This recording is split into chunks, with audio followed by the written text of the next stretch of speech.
just press so it comes on, and you'll see that it comes up on the screen. Oh my god, okay. Okay. I know that. And then just speak. Okay. Speak whatever you're going to say, and then when you finish, just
just there.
Well,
Press that button and it will come to red. yep. So if you stand in your feet there,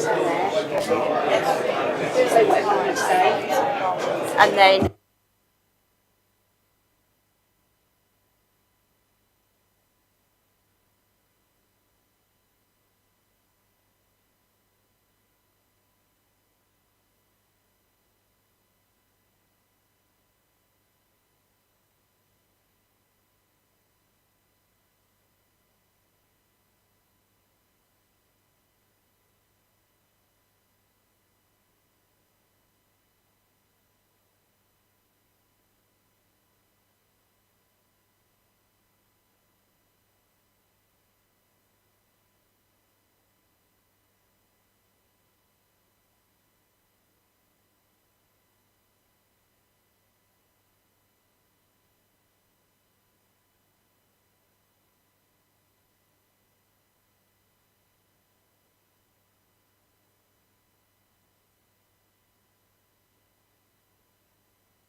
First of all, a prayer for Ukraine. God of peace and justice, we pray for the people of Ukraine. We pray for peace and the laying down of weapons. We pray for all those who fear for tomorrow, that your spirit of comfort would draw near to them. We pray for those with power over war or peace, for wisdom, discernment, and compassion to guide their decisions, and that this war may come to an end today rather than tomorrow. Above all, we pray for your precious children at risk and in fear, that you would hold and protect them. We pray in the name of Jesus, the Prince of Peace. Amen. God of mercy, we give thanks for all those who have responded to this dreadful crisis with gifts of all kind, their time, their skills, financial donations, medical supplies, food, clothing, and much more besides. And we give thanks for all those in the communities around us here who are now preparing to receive Ukrainian refugees into their homes. We pray that those who come to live among us will find a warm welcome and a sense of peace and security and hope for their future. As we approach Mothering Sunday this coming weekend, we pray for all mothers who have loved and laughed and laboured as they've cared for their children, for all mothers who have wept in sorrow over their children, for all those who have lost children or mothers, and for all for whom Mother's Day is a day of sadness. And we pray especially for the mothers of Ukraine, huge numbers of whom are now separated from their children's fathers as the men stay behind to defend their homeland.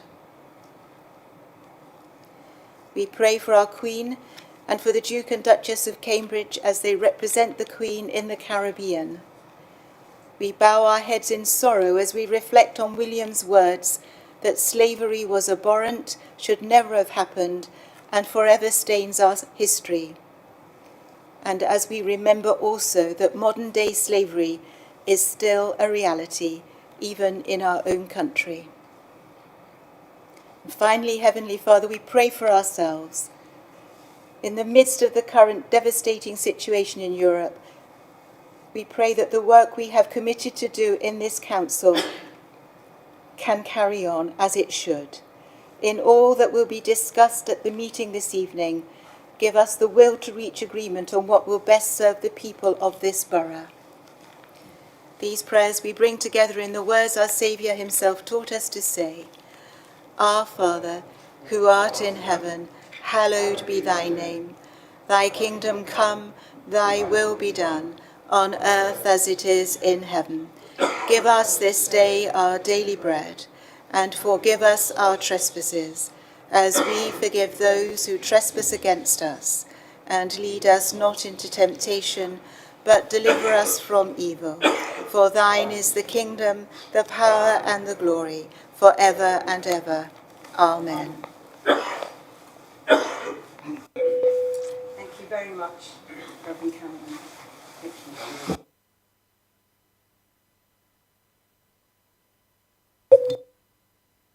Am I being stupid again? Okay, just before we sit down, President Zelensky asked on all the channels yesterday for us all to say across the globe on this, the 1 month anniversary of this shocking invasion of Ukraine by Putin. And so I say on behalf of the borough, people matter, freedom matters, peace matters, Ukraine matters. This war is a crime against humanity, and I pray that the good people of Russia rise up and do what is right. Thank you. Please be seated.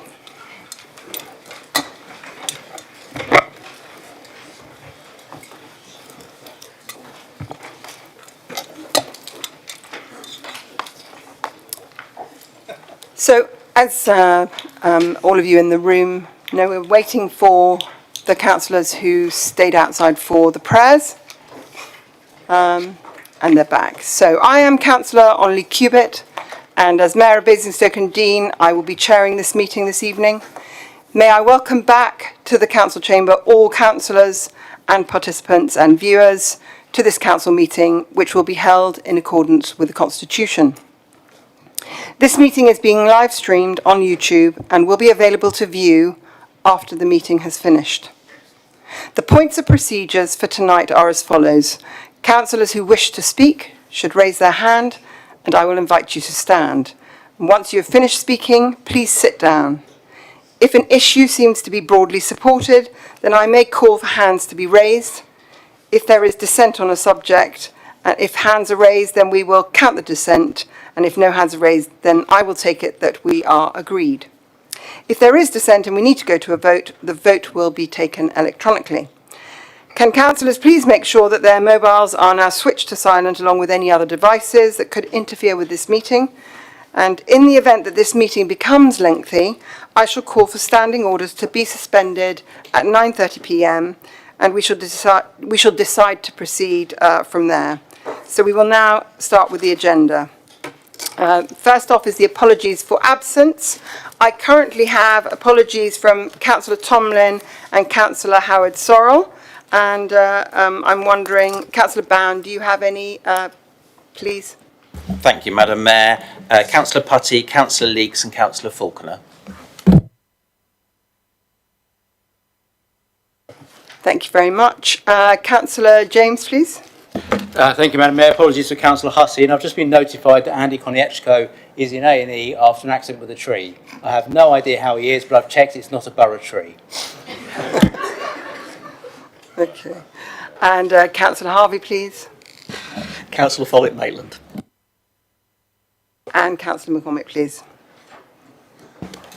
Councillor Stephanie Grant. Okay, thank you very much. Right, moving on to the declarations of interest. Are there any interest regarding items on the agenda that members wish to declare? Councillor Robinson, please. Thank you very much, Madam Mayor. In accordance with my register of interests, I'll withdraw for items 14 and 15. Thank you. Thank you very much. 14 and 15. Any others? No. Okay. Right, moving on. The minutes of the meeting. These are on pages 9. No, they came later, didn't they? Are we agreed? Yep, excellent. Right, I'm just going to say a little piece. This is obviously my last meeting. I want to say firstly how sad I was to hear that Councillor Ian Tilbury has resigned with immediate effect. He will be much missed and will leave a large hole in our chamber. I will personally miss him enormously. He has been an incredible, selfless, honest public servant for over 20 years, and it is no mean feat to be an independent councillor, and Ian did it with aplomb. I believe over the years he has probably sat on pretty much every committee. He was the leader of the independents at various times and a rigorous member of audit and governance. He was born in Overton, but when he was 3, he came to live in Old Basing, just opposite the Basingstoke Common, so I always considered him to be part of Basing as well as Overton. So thank you, Ian, even though he's not here, because it is with immediate effect. Thank you, Ian, for all that you've done for your residents and our council over the years. You've been an outstanding councillor. With the backdrop of war in Europe and the rise of Putin and his ilk, it reminds us all how important democracy is and how important the checks and balances that exist are and that we must cherish and hold dear. That old cliche that absolute power corrupts absolutely remains as true a threat today as it ever was. For democracy to flourish, we need a good opposition and mechanisms that permit the opposition to flourish. I worry continuously about whether democracy here in Basingstoke is working as well as it should. I worry about the potential for abuse of power. I continually remind myself that we are all here as servants of the people and that both councillors and officers alike are here to be public servants. We are here to serve the residents' interests and not external forces. I worry about the transparency of the workings of the council, especially with the ever-increasing use of technology. I worry about the ever-increasing use of consultations which serve to override councillors. And I particularly worry about consultations with very low response rates then being used against the interests of councillors as if they are more democratic than a Democrat representing an 8,000 electorate. We take for granted that our voting system in this country is safe from abuse. And yet in 2016, at the EU referendum count in this borough, I witnessed with my own eyes at the Hampshire Court Hotel that this is not so. We had a problem with one table which resulted in getting Southampton, the regional area, involved, and was one of the reasons why we were the last borough in the county to declare our results, and in the country as well. We take for granted that the political parties operate within this council at all times under the strict adherence to the Nolan principles. And we will be talking about that later in one of the papers. We take for granted that the code of conduct is not abused for political purposes. We take for granted that all councillors can undertake their business without fear or favour. And many of us here this evening have spent a great deal of their lives working and living in countries where anti-democratic forces are more endemic. We, all of us, must never be complacent and believe that our democratic system is safe in perpetuity. One of the many roles as mayor is to chair meetings of the council so that its business can be carried out fairly and efficiently and with regard to the rights of all councillors of every political hue and the interests of all our community. I think it is fair to say that it probably takes a councillor at least 3 years to really understand how the council operates. And this is not made any easier with changes. I very much hope the amendments to the Constitution, which is about to be updated, and this is why I'm talking about it, and it's totally within my remit as mayor to be discussing this, so there's no point in you looking at me with your glum faces. I very much hope the amendments to the Constitution, which is about to be updated, will strengthen our rights, not weaken them. 4 minutes to talk at an overview and scrutiny committee, with no follow-up questions being permitted by a chair on matters of great importance. On matters of great importance to our community is not a great look, Chairman. Chairs have an important role. They must use their position judiciously and with respect to all councillors, not just their own political masters. Motions submitted to this council for full council being amended before the mayor has even received them is also not a great look. I'm the chair of this meeting, and the legal system in our country is structured in the way it is because there are multiple ways of interpreting situations and statements, and there are opinions, and there are legal opinions, and they can conflict with each other. We all know what one lawyer says is unlawful, another will say is lawful.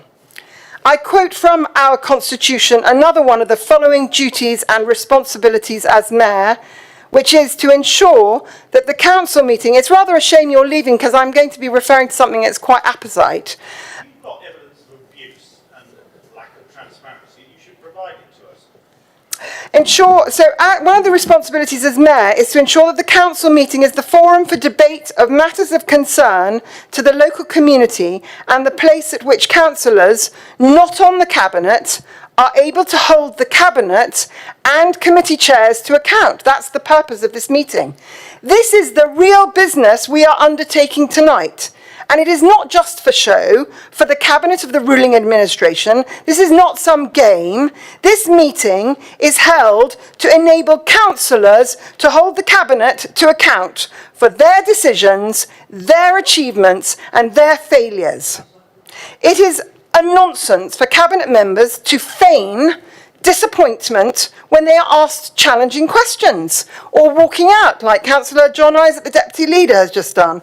With power comes responsibility, and being questioned about your actions goes with the job. Scrutiny is integral to the effective workings of our local democracy, and that is what our residents expect us to do. Local councils are rules-based organisations. They are run on rules. So I urge all the councillors and the residents to engage in the imminent update to our constitution and, wherever possible, through the process, seek to improve our local democracy and advocacy, not render us yet more impotent. I urge the public, many of who are here today and hopefully who will be listening on YouTube, to become more engaged in the workings of our council. I urge the public to come and ask the Cabinet tough questions as often as possible. Shining a light on our workings is the greatest disinfectant of all. The tragedy unfolding in Ukraine reminds us how fragile our political systems are. It reminds us that we all must cherish our democracy. We must nurture our democracy. We must never forget that each and every one of us in this room, officers included, is a public servant, and that we are here to serve the residents of this wonderful borough of Basingstoke-Deane. Thank you. Right, we are now moving...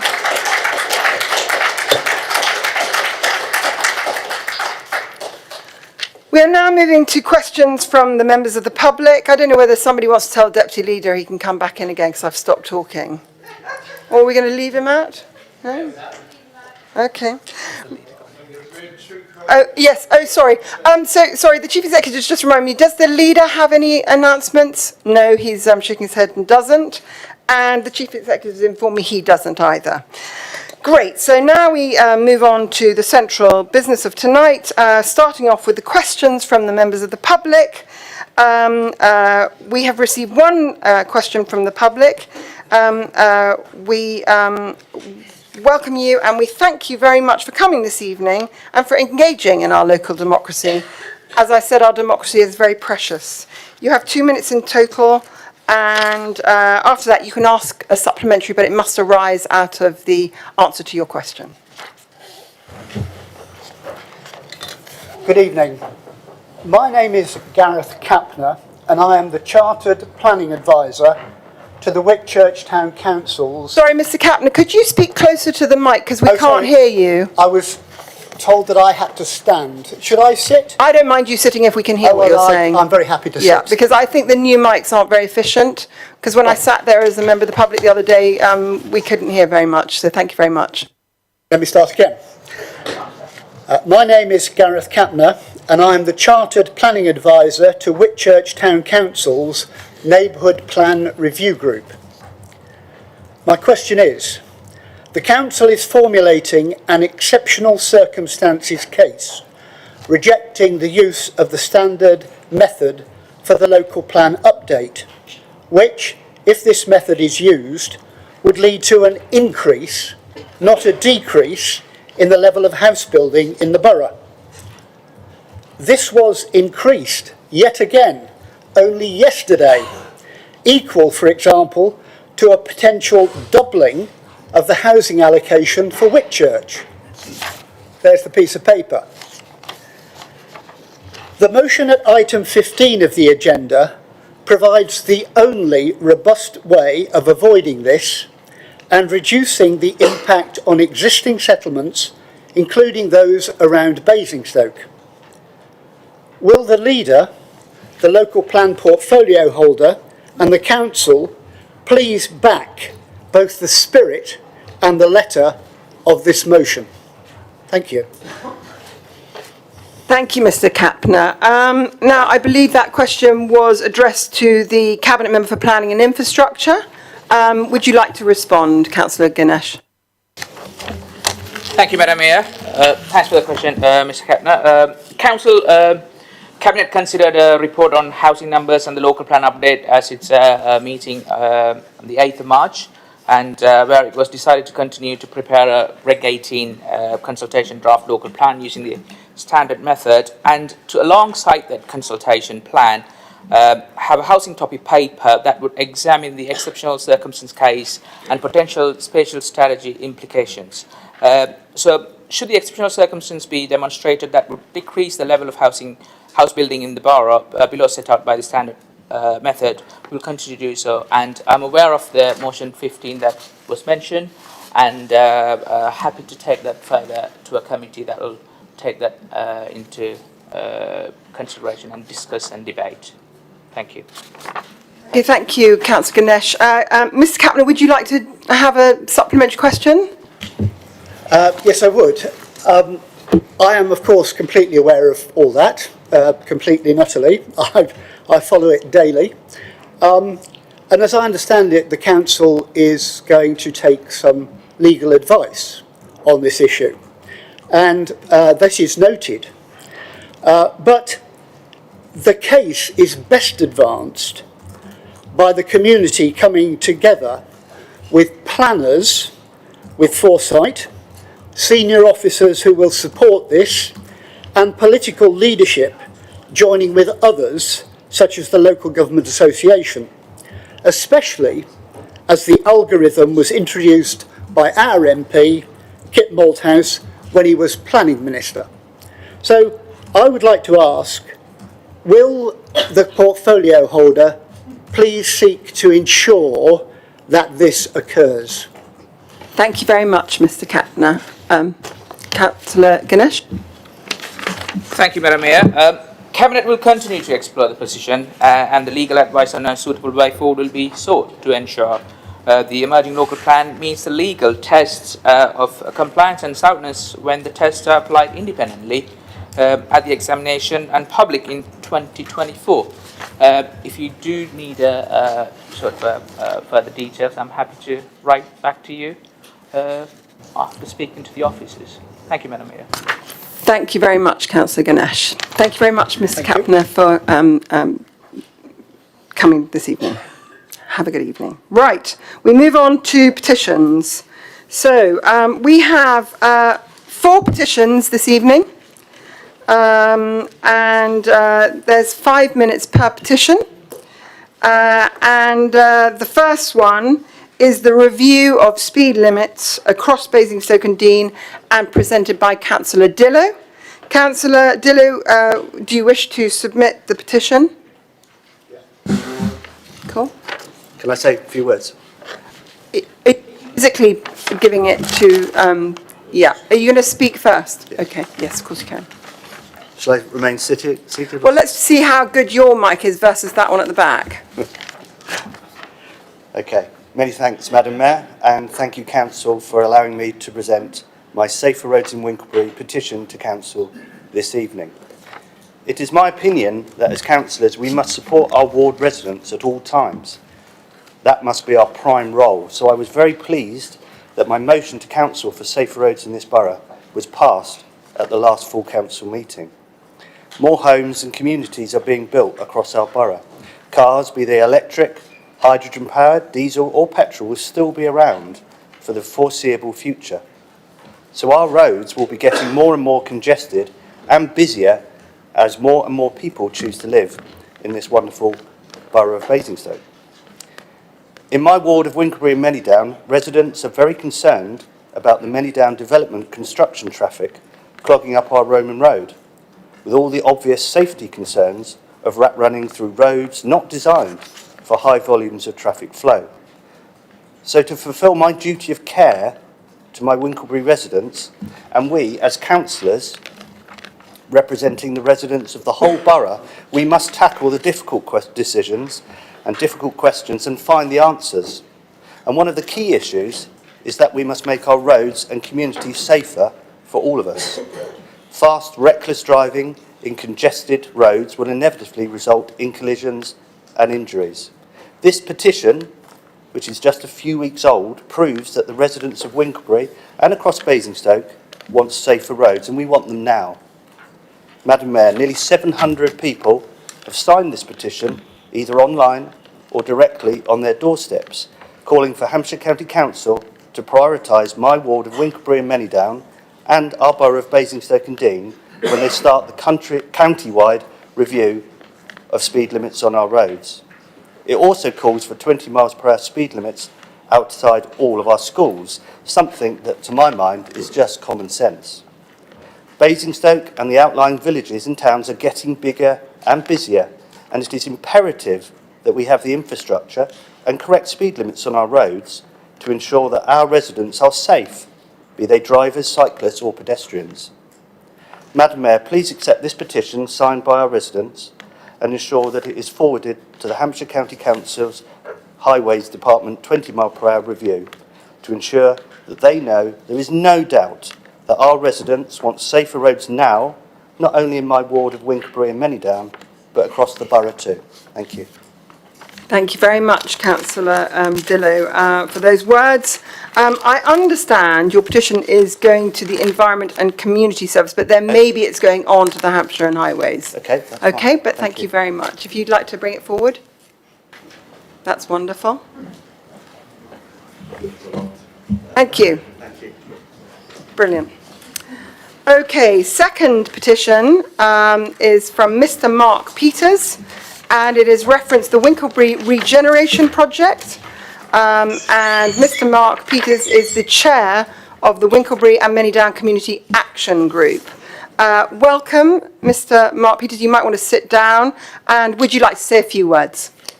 Thank you very much. Good evening. Tonight, as chair of the Winkelbury and Manydown Community Action Group, I present this 840 signature petition that seeks for the council to carry out a thorough review of the plans for the Winkelbury Regeneration Project to ensure that the needs of both the current and future residents of our ward will be met, and to pause the planning process whilst that review is carried out.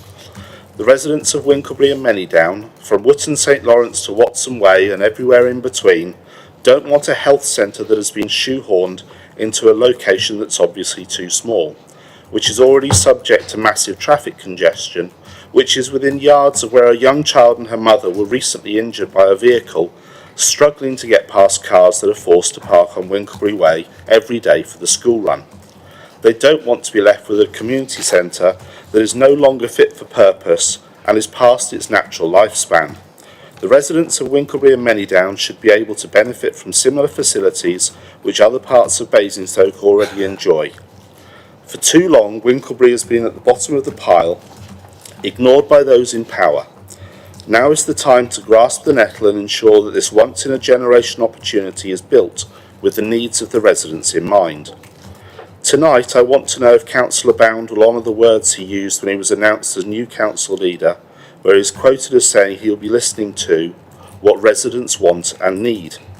This petition shows the residents of Winkelbury and Manydown are saying that they want and need new community facilities that include a new, better, larger health centre and a new, better, larger community centre on the Fort Hill site. We do not want a health centre that Vivid's own John Waterfield admitted on the community webinar last week as having been slashed in size, where the full range of health services needed by Winkelbury and Manydown residents can't be provided, where there is no longer sufficient administrative space or storage space for cleaning equipment, or which can only be expanded in the future by evicting the tenants of the rental flats above. No, the residents want and need a health and community centre that can provide the services that they need now and in the future, and will take advantage of the amazing community green spaces that Fort Hill offers. We have seen the loss of vital community facilities such as those previously offered by Fort Hill School and Community Centre, the Play Council, Harlech Hall and Basingstoke Day Services. And with the imminent arrival of 3,500 homes on Manydown North, we need to ensure the right facilities are in place. I recently addressed the Cabinet of Hampshire County Council. They'd just received the Director of Public Health's annual report, and it was clear in their comments to me after the meeting they are concerned that the proposed health centre cannot accommodate the range of services required under the latest government health policies, and they have grave concerns over this regeneration project. The Winkelbury and Manydown Community Action Group launched the petition to demonstrate the strength of feeling among residents regarding the motion, because when we and individual residents have raised concerns about the plans in the past, we have been told that only a few people in Winkelbury share those concerns. But we can see that isn't correct, as over 840 residents have signed this petition in just 13 days. Last week, Councillor Bound described Councillor Compton Burnett as misguided in bringing the motion. We say with her wealth of healthcare experience that she is not misguided, but she is the voice of reason. The Winkelbery and Manydown Community Action Group is a politically neutral organisation because that's the only way to ensure we represent the views of our community, not just those of a specific group of residents. We do not allow councillors or councillor candidates to join, regardless of their political persuasion, and we will happily provide a copy of our constitution to councillors should they wish to see it. Now is the time for us all to work together, just as our community have with this petition, to ensure that we get the facilities needed. The plans need changing significantly. The council can bring together stakeholders that really know the needs of Winkelbery and Manydown, such as our local and county councillors, the CCG, Winkelbery and Manydown Community Action Group, the Sycamore Halls trustees and others, to ensure the plans for this once-in-a-generation opportunity match Councillor Bound's promise to, and I quote, focus on taking action on the things that people have told us will make the most difference to their lives and are most important to them. Well, this petition is telling you what will make a difference and what is most important to the people of Winkelbery and Manydown. We're all in support of positive progress and we support building more housing in Winkelbery, but it cannot come at the detriment of community and healthcare provisions. Thank you for listening, and I hope you will support both this petition and the motion on the order paper. Thank you.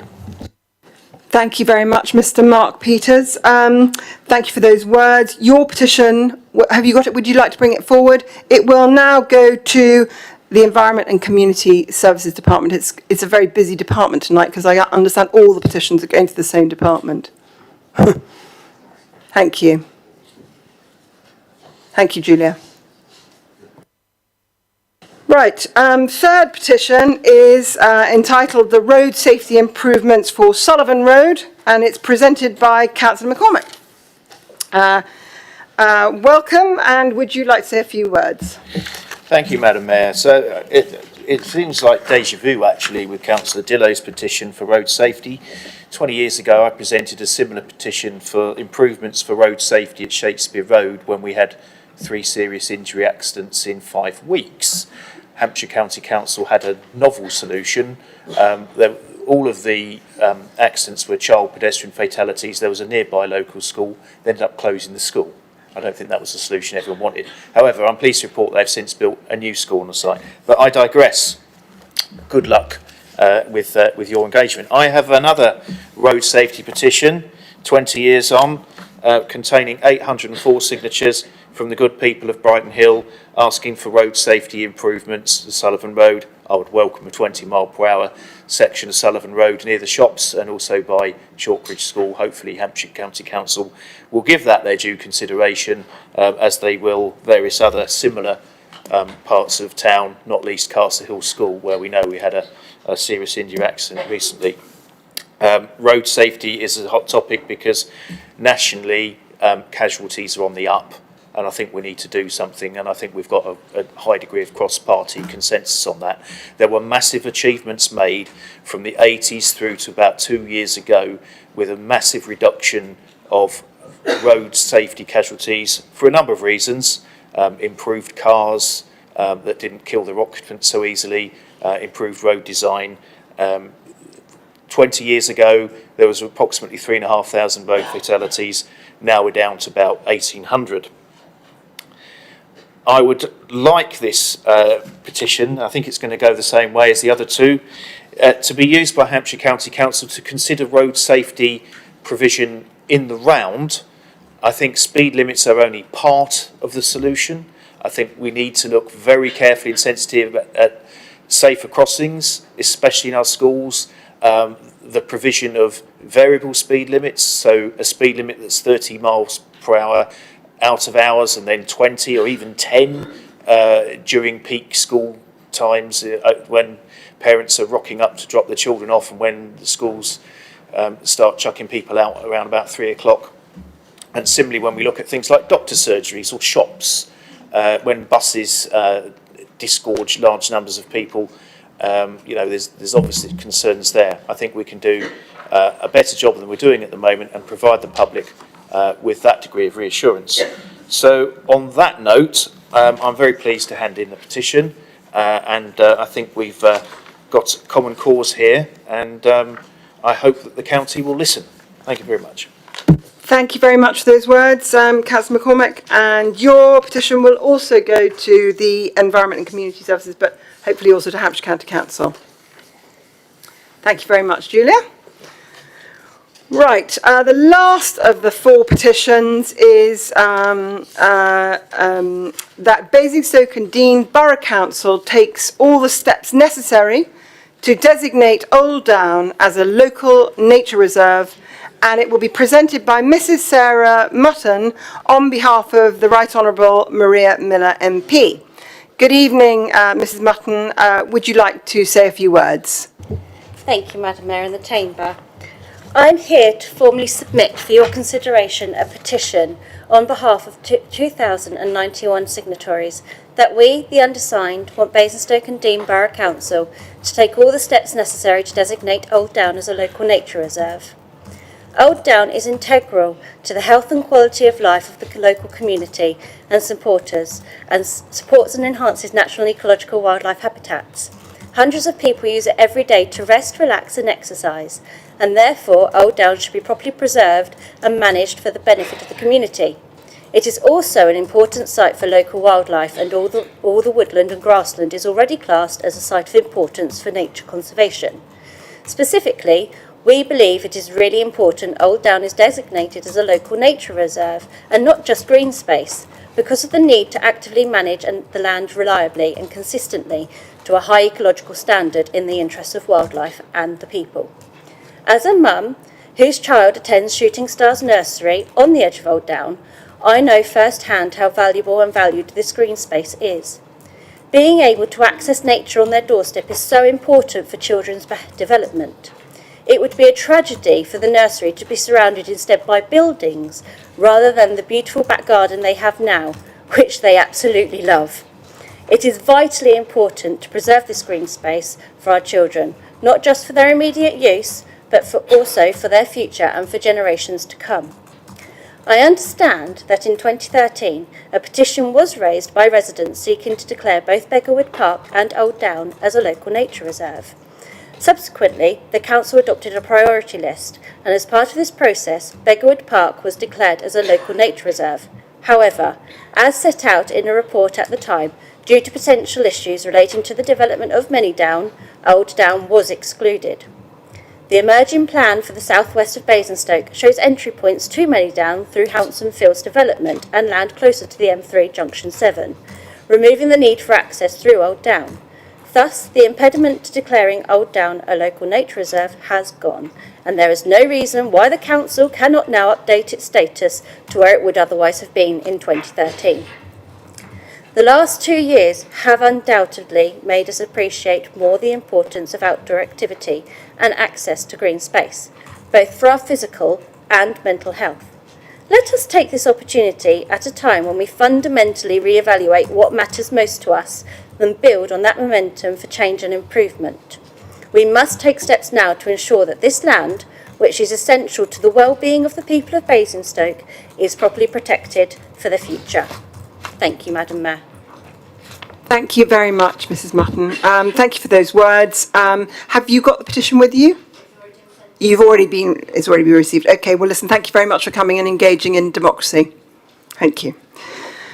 Right, we move on to resignations and appointments. I have been advised that Councillor Golding wishes to stand down from EPH and that Councillor Rattigan will replace her on that committee.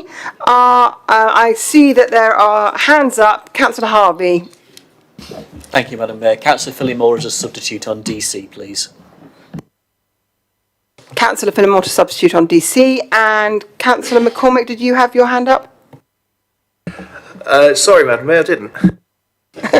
Sorry. Oh, Councillor... Just for completeness, Madam Mayor, as far as EPH is concerned, it's for Councillor Rattigan to go from reserves onto the committee and for Hannah to go to reserve. Thank you. Thank you very much. for that clarification. Right, we now move on to the substantive bit from the council, and it is agenda item number 8. Now, this paper relates to the pay policy, and so the senior officers have decided that they will remove themselves from the chamber, and then we will move into discussion on it. So we wait for them to leave.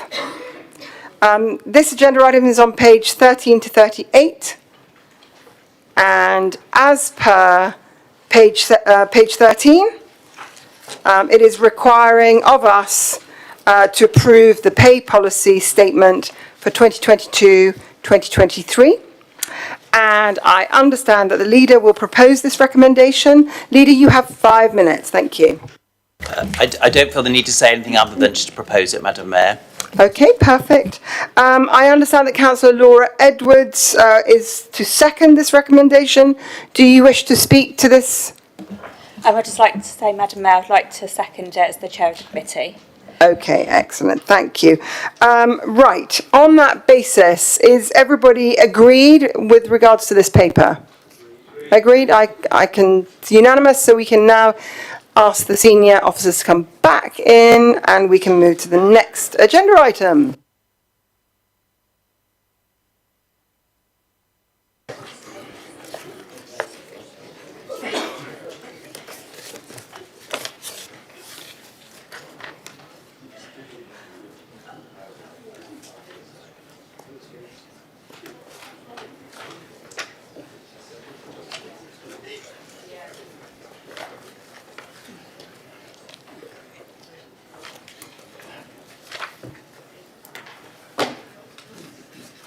Oh, we didn't have any. Yeah, but there's nobody replacing it. It's the same old, isn't it? No, I mean, the Deputy Mayor's just highlighted, and he's quite right. There was a section on the resignations and appointments, which is the secondary one, which is whether anybody wants to take any of the vacant places on the outside bodies. I'm assuming because nobody kind of prompted me that the answer is they remain vacant. Is that correct? Excellent. Right. So now, welcome back to the senior officers. We now move to agenda item number 9, and this, members, is on pages 39 to 50. And as per this agenda item, council is being requested on page 39 to approve the 2022-2023 Corporate Performance Monitoring Scorecard and to delegate authority to the Executive Director of Corporate Services to amend the scorecard following consultation with the Strategic Leadership Team to incorporate any changes required as a result of feedback and comments from Scrutiny Committee and to address specific issues that may arise in the year. I understand that the leader will propose this recommendation. Do you wish to speak to this paper? I don't, Madam Mayor, just to propose it. Thank you very much, Leader. And Deputy Leader, I understand you wish to second it. Do you wish to speak to it or just to second it? Yes, indeed, I do, Madam Mayor, and no, I don't wish to speak to it, just to second it. Thank you. Thank you very much. Okay, is there anybody that wants to talk about it, or are we all agreed? Okay. Councillor James, please, first. Thank you, Madam Mayor. On Tuesday evening, I settled down to my favourite programme. It's called the Tony Jones Show, but it actually comes out of the Scrutiny Committee. And this paper was being discussed. Rather embarrassingly, I read it on Saturday when it arrived through my letterbox, not realising Scrutiny hadn't even looked at it at the point it was already printed in my papers. So when I watched the broadcast, I noticed lots of questions. Things like zero emissions, a reduction of what? Nobody knows. Percentage, numbers, I don't know. Questions were asked about whether the homeless figures include refugees. Questions were asked about the number of trees, whether that was net or gross. And the answer was, I don't know, but we'll look into it. So when it comes to asking me, do I support this paper? I don't know. I'll look into it. I'll get back to you. I will decide. I'll delegate powers to someone else to decide how I'm going to vote later. It's really hard to agree to something that we don't actually know what it is. It's so, amazingly, I understand that I think 2 scrutiny meetings were cancelled because there was no business. And yet we have this, published on Saturday. in these papers, so thought about, published Thursday, agreed by Cabinet 8th of March, doesn't get to scrutiny until Tuesday and arrives here today. It's just, what went wrong? It's not right, is it? There's a process, and we blew it. So I think it's a bit difficult to agree to a scorecard that at the moment is rather blank. We don't know what winning looks like. So I think the paper should be withdrawn. I think scrutiny should get answers to their questions, and then it should come back to Council for Council to consider whether it's an appropriate scorecard. That's my suggestion, Madam Mayor. I shall put that as an amendment to withdraw the paper and bring it back when scrutiny have got the answers to their questions. I don't know if I've got a second for that, but certainly won't be supporting it tonight.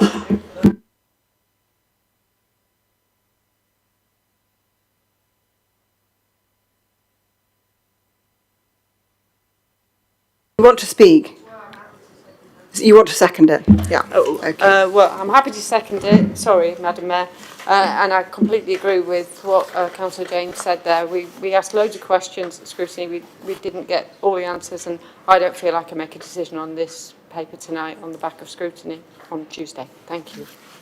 Okay, right. Do we go to immediate vote then on this motion to withdraw? Sorry? Or do we debate it?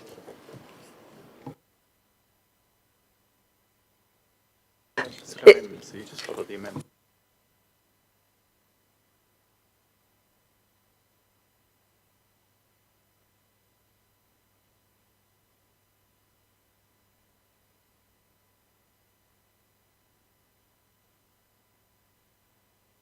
Right. I believe, unless somebody wants to talk about it, that we actually just go straight to the vote on the motion without notice. But unless somebody wants to contradict me, does anybody want to discuss it? No? Should we go to the vote then? So we're going to the vote, and the vote is to withdraw this paper until it's had more scrutiny.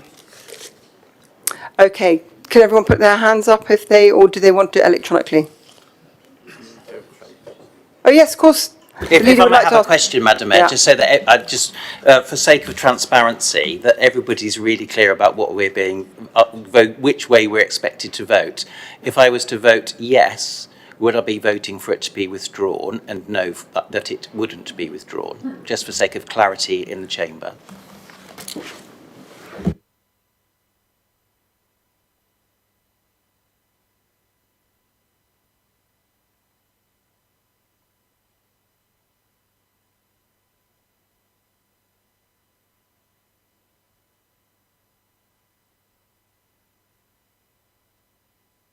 Okay, so for clarification, the motion is to withdraw this paper. So if you withdraw, if you wish it to be withdrawn, you vote yes. Okay, is that clear for everybody? Yes, Tony? Sorry. It's all right, no problem. I just want to say that the idea of the paper was to make it more easy to read. We didn't get the answers last night, and I'm quite happy for it to be withdrawn. But I think we'd seem to be building up a head of steam on something we can bring to scrutiny next year anyway. But I will vote with the amendment, the change. But it wasn't contentious in as much as everybody had their chance to speak. We would have needed quite a few officers sitting around the table to answer some of the questions. Yes, it was unfortunate that we didn't have the paper earlier. That was a mistake. That's why we took it under emergency powers, which I agree. But I'm more than happy, but if that's an explanation to anybody. Thank you. Okay, thank you. Thank you, Chair of Scrutiny. Right, I think Julia and Ellie are going to put it to the vote electronically. If you're voting yes, it is to withdraw this paper for further work to be done to it in view of the lack of time between the publication and the scrutiny meeting, and for it to come back to this chamber at a later stage.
Okay, we believe that the 11 that have not voted is not actually a correct number, so we believe everybody who is present has voted, and therefore the motion to withdraw this paper until a later stage has been carried. Okay, move on to the next one.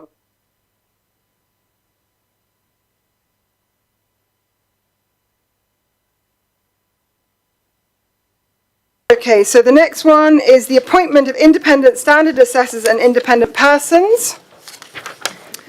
Members, this agenda item is on pages 51 to 56 and is a report of the Head of Law and Governance. We are required on page 51 to extend the period of appointment of Judith Curzon and Rachel Childs as independent persons to the 1st of January 2024. And to extend the period of appointment of Camilla Proctor and Verity Marricane as independent standards assessors to the 1st of January 2024. So I am going to propose this. Deputy Mayor, will you second this? Madam Mayor, I will second this. Thank you very much. If there are any questions, I understand the Head of Legal and Governance is happy to take questions, or are you agreed? Thank you very much. We move on to number 11, and it's about the Members' Allowance Scheme and the report of the Independent Remuneration Panel. Members, this agenda item is on pages 57 to 110 and is another report from the Head of Law and Governance. And we are required on page 57 to agree to 5 points. Do you wish me to read them out, or are you quite happy with them as is, as per the agenda? I shall propose this. Deputy Mayor, are you happy to second it? Madam Mayor, I second this recommendation. Perfect. The Deputy Mayor, sorry. Do you want to...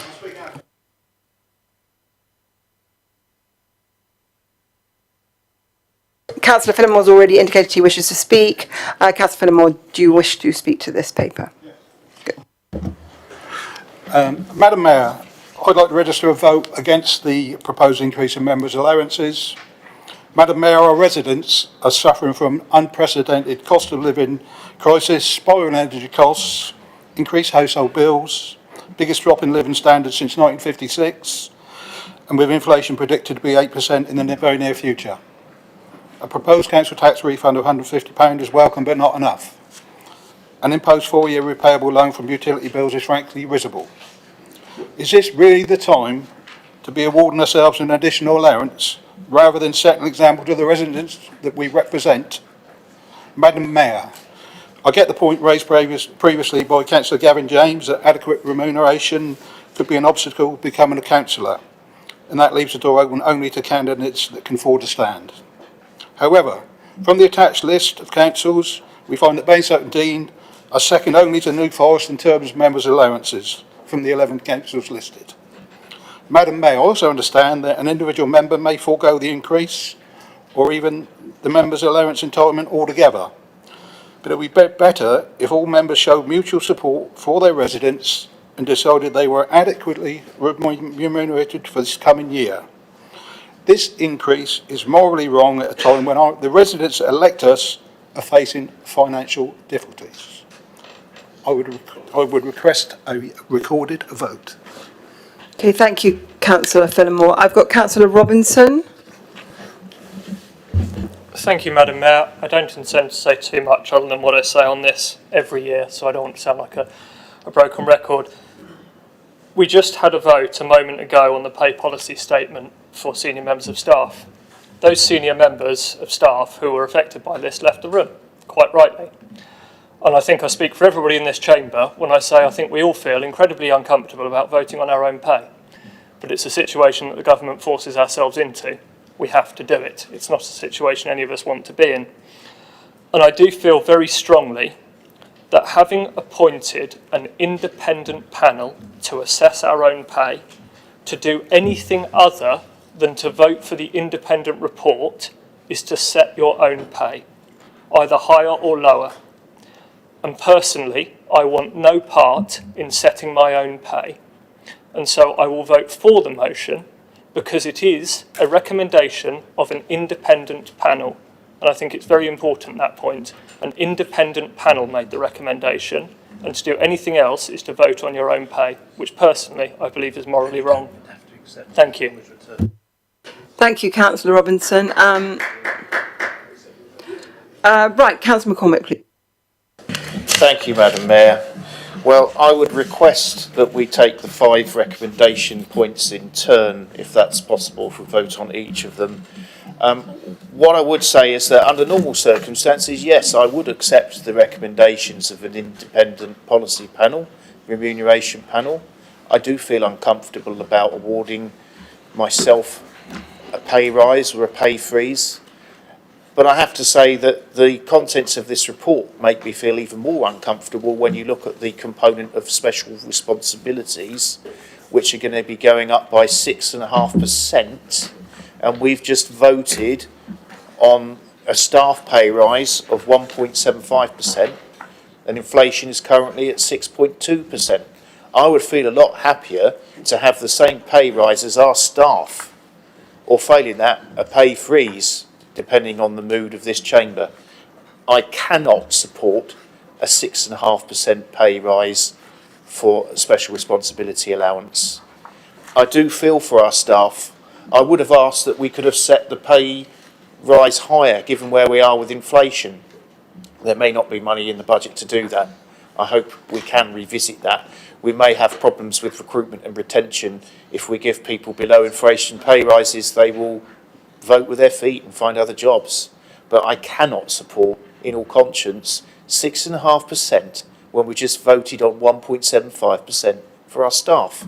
Thank you. Thank you very much, Councillor McCormick. Is there anybody else who would, Councillor James? Madam Mayor, I know it's close to the elections, but I think I'd spread some joy by saying I totally agree with Councillor McCormick. Any further contributions? No. Okay, right. So can we show? Councillor Fillimore asked for it to be electronically voted for. So can we please use the votes?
Okay, so what I've decided is, because there are 5 items on the recommendations, we're going to take them in separate parts.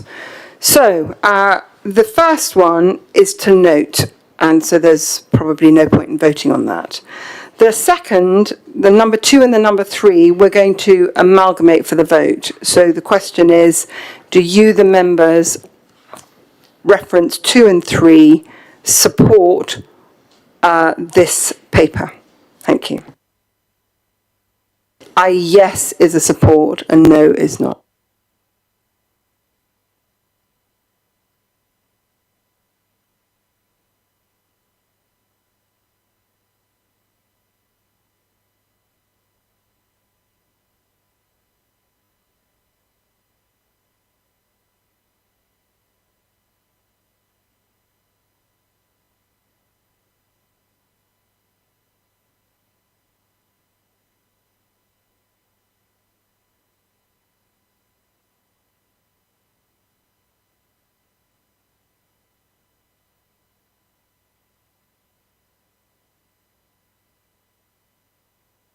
So the Chamber has voted to adhere to the independent remuneration panel with regards to 2 and 3.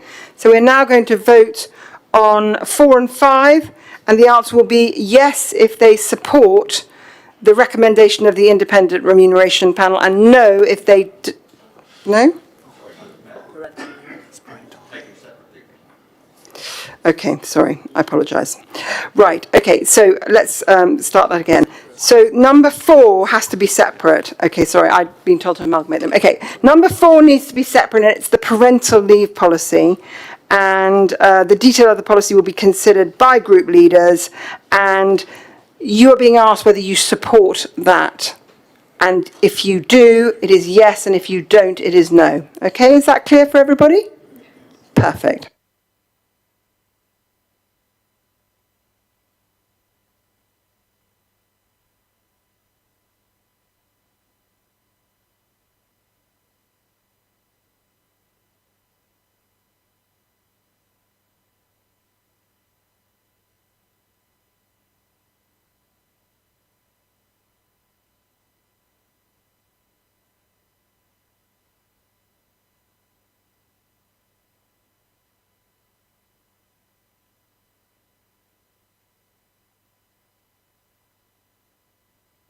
Okay, so that's agreed, everybody. And then finally, number 5.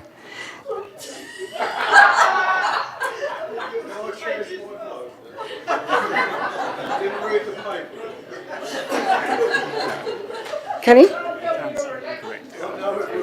No, of course he can change the vote. I'm very happy for you to change the vote. Would you mind changing the vote, please, on the...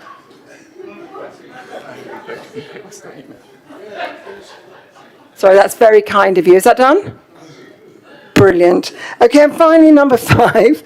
Accidents can happen. Delegates authority to the head of law and governance to take all necessary actions to implement 2 and 3 above, and to undertake necessary publicity requirements in relation to the report. Well, there's not much point in voting on that, is there? Okay, if we'll vote for it anyway. So yes, if you agree with it, and no, if you don't agree with it. Thank you very much.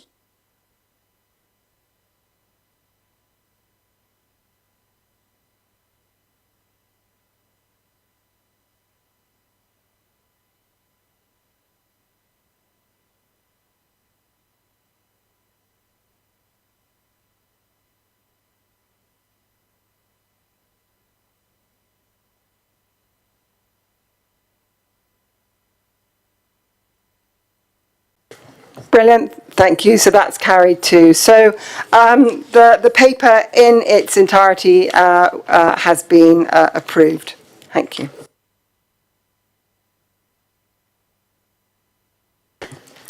We move on to the new Code of Conduct for Councillors, a subject very close to my heart.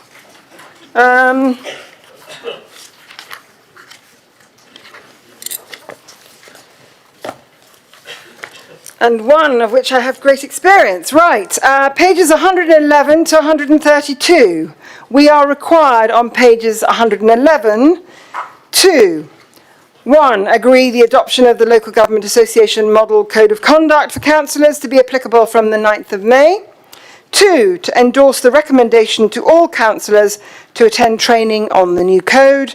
And 3. That the head of law and governance advises all parish and town councils within the borough of the adoption of the code and invites them to confirm whether they have adopted or intend to adopt the code. So members, I shall propose this. Deputy Mayor, will you second it? I will second this, Madam Mayor. Thank you very much, Deputy Mayor. Does anybody wish to speak to this item? No? Are we all agreed? Excellent, thank you very much. Moving on swiftly, social media guidance for councillors. This agenda item is on pages 133 to 144, and we are required on page 133 to agree the adoption of the social media guidance for councillors, to authorise the head of law and governance to include the guidance in the constitution as an appendix to the code of conduct for councillors. Members, I shall propose this. Deputy Mayor, can you second? Seconded, Madam Mayor. Thank you very much. Does anybody wish to speak to this? No? Assuming you're all quite happy. Excellent. Thank you very much. Are we all agreed? Thank you very much, members. That concludes that part of our evening's work. Right, we now have 5 motions this evening, and I'm going to change the order. Going to roll the dice again because I quite enjoyed it last time. Right, okay, so I think I'm going to start the motions on number 15. So, number 15 is a motion about the local plan update and the housing figures. You have 5 minutes to propose, 5 minutes for the seconder, 20 minutes debate with 5 minutes for each speaker maximum and 5 minutes for the sum up. The proposer is Councillor Harvey, and Councillor Harvey, would you like to propose this? You have 5 minutes. Thank you, Madam Mayor. It's fair to say I've been through a few local plans and not a single one of them wasn't controversial. But this plan, at this time, is the most contentious I've ever known for many fundamental reasons, partly because I think it's fundamentally flawed. We've grown as a borough, not by some democratic choice, but on the whim of a few people in the last decade who produced a strategy that others have taken as setting our future. I think the Horizon 2050 strategy was one of the worst monsters this council ever created. It's hardly a document with a mandate from the people, and yet the LEP and others have read it as a manifesto for growth that they actually helped shape in the first place. Let's not forget it speaks of our borough growing to over 250,000 people. It talks of warehousing and distribution, amongst other things, as a core of our economic offer to the region. It misses so much that should be in a strategy that defines what our future should be. I'd love to junk Horizon 2050, and I want a new vision for our borough, one that truly listens and understands people's aspirations and seeks to lead a wider public and private sector in our borough towards delivering that. The baseline for a new strategy has to be that we have much lower housing target in our borough. There are a lot of warm words floating around about listening, about doing things differently. But none of that really matters when it comes to the crunch if we're still faced with 18,000 houses. I believe we have a duty, a moral responsibility not to mislead people, not to distract people. There isn't a council in the country that's succeeded in challenging their housing allocation based solely on exceptional circumstances. There isn't one council where the local plan has yet survived contact with a planning inspector where exceptional circumstances have won the day. The fundamental problem is this. Our officers have been diligently preparing a local plan evidence base to justify 18,000 houses. They've drafted policies, spatial strategies. We're heading for a Regulation 18 consultation vote in July where the figure will be 18,000 houses. Every developer and landowner knows this. So do their barristers and planning consultants. They know that we have a suite of work which they can cite in the local plan inquiry which this council and administration have furnished them with. No dancing on a pinhead or warm words about exceptional circumstances will change that fact unless we do something urgently about it. Every member who voted for lower numbers I hope, sees the reality of the self-fulfilling prophecy. The time to act is now. We say that there is a better approach, based on sound advice from planning consultants and QCs, where we know that data on the current local plan is based is fundamentally flawed. It's 13 years out of date. So any sensible argument, any reasoned argument about the standard method based on 2009 figures will not stand up to scrutiny in 2024. The 2021 census data will be available in time for us to change track, to inform our plan and to take a different course, which because its data is fresh and based on surveys, people's actual information, not an extrapolation that's 15 years old. The data from 2009 has been drawn out over the last 13 years. Our world has changed. Our community has changed. We are not now as we were in 2009. So to draw out those figures, pushing them in a computer model, some mathematical algorithm to reflect today, based on a moment captured some 13 years ago, is simply false. It's not real and it's flawed. Legally, that data could be challenged with devastating effect in 2024 at the local plan inquiry. It would leave us dangerously exposed. And yet now we do have the chance to change that, to act, to take a new course and show leadership. The 2021 data is based on interviews and surveys completed by real people. It's current, factual and genuine evidence which will stand up to scrutiny in 2024. I think the people of Basingstoke and Deane are looking for leadership and a new vision of our borough that reflects our strengths and aspirations, that delivers on our pledge to protect the environment and our rivers, and yes, delivers homes, but at a scale we can cope with, and that enables us to catch up and deliver the infrastructure our existing communities need, and also deliver affordable homes. Let's not forget, as this council has done many times, you could always buy the legal advice you want to make the case you want to make. It doesn't matter. This Chelmer model that we're talking about is science. It's based on data. It's a very widely used and respected methodology. It's not about making a case and making it legal, but rather a QC using the data to make our case for lower numbers when we get to the inquiry. Please support this motion. Let's work together and let's not blindly walk into 18,000 houses thinking we can argue our way out of it with warm words at the 11th hour. Let's take action now. Let's work up the Chelmer model. Let's get the lower housing number that we want. And let's shape our local plan going forward using that data. Hard, factual, genuine data, not some mathematical extrapolation that's going to be 15 years out of date in 2024. Councillor Harvey. Thank you very much. Right, Councillor Phillimore, do you wish to second this and speak now or later? You'll wait. Okay, excellent. I've got two people that have already put their hands up to speak. Councillor James first, please. Thank you, Madam Mayor. I speak in support-ish of the motion. I think it's right. Clearly, you've got to identify the housing need for the borough based on the latest and most up-to-date information. That's completely right and eminently sensible. I'm concerned about the motive, though. Very clear within the wording, the end of that second paragraph, a credible lower figure. Of course, we don't know what the Chelmer approach will achieve, or whatever it's called. The fact is, if you go cherry-picking to find the number that you want to hear, then you're failing the people of Basingstoke and Deane. We need to meet the needs of our population, whether that's lower than 17,000 or higher or the same. Madam Mayor, it's worth remembering 40% of the houses we build are affordable homes. So for every 1,000 homes we knock off what we need, that's 400 affordable homes.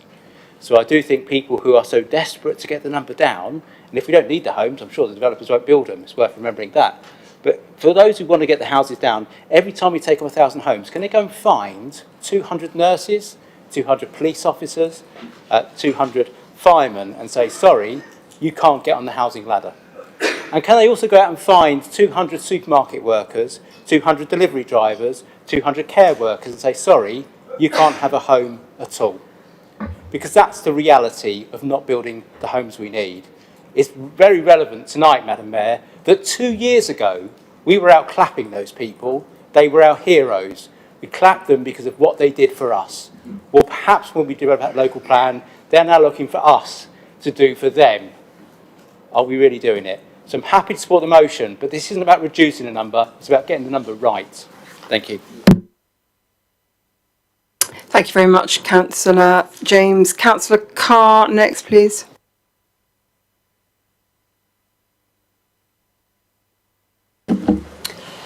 Hello. Thank you, Madam Mayor. Good evening, councillors. First, I'd like to recognise the residents of my ward of Evangar for coming along to speak this evening. We're all Democrats in this room, and given what we've seen in Ukraine over the last few months, we've all learned that we can't take freedom and democracy for granted. Residents across my ward, residents across this borough, are deeply dissatisfied with the housing number that has emerged from the standing methods and the affordability criteria. And rightly, therefore, this Conservative Council has committed to tackle head-on the housing number that has emerged and the process that we have used to arrive at it. And so I know the leader and the portfolio holder are committed to exploring every option to lower that housing figure. And I know that they will stretch every sinew in every meeting with officers and with ministers to deliver that for us, and I'm grateful to them for doing so. And recently, I was pleased to be part of an Economy, Planning and Housing Committee meeting where we put together a robust framework for an exceptional circumstances case to government, and I look forward to that progressing over the course of this year. And in pursuing every option to challenge these unacceptable housing numbers, I am pleased to support this motion tonight. I am pleased to support any effort to explore any legal route that delivers us a sound local plan with a lower number at the front. And so I'm only too happy to support this paper this evening. Any option that delivers a lower housing number for Basingstoke and Deane that can pass in 2024 will have my support. And on a personal note, just to close, I'm a new councillor here. I've only been here a year, and I have to say it has been a wonderful experience. I've been honoured and delighted to represent 9 of the most beautiful and lovely parishes in this country. Hurstbourne Priors, Marybourne, Ashmansworth, Etchinswellan, Sidmonton, the Highclere, Berkeley, Eastwoody, Lichfield and Woodcote, Dunley. And so I very much hope to join you again after the elections and to keep on this work with our local plan update. So that's all I really want to say. I would encourage people to vote for this motion and encourage Cabinet to support this push. Thank you. Thank you very much, Councillor Carr. I have got Councillor Taylor on my list now, please. Thanks very much, Madam Mayor. I do wholeheartedly welcome this motion. Those of you who've heard me speak before won't be surprised at that. Will it work? I don't know. I'm not an expert, and experts seem to hold all manner of different opinions. But I will support anything that might give us a fighting chance of keeping those housing figures down. I speak as a member whose ward is by far the biggest target for housing, both right now and for years into the future. Within and immediately adjacent to my ward, we'll see 3,500 houses coming at North Manydown and up to 9,500 at South Manydown and the surrounding areas in years to come. I and my fellow ward councillors have in our ward the big new estates of Hounston Fields, of the golf course. We have the threat of whole new communities in 2 places at Upper Swallock and Popham Airfield. We have the largest village in our ward, Oakley, made inexorably larger with over double the number of homes above that required in the local plan. Can it ever be a right to allow a village to expand by 1,000%? And just for good measure, of course, we have Junction 7. We have Oakdown Farm, and we have the plot opposite, which is hopefully designated for the hospital.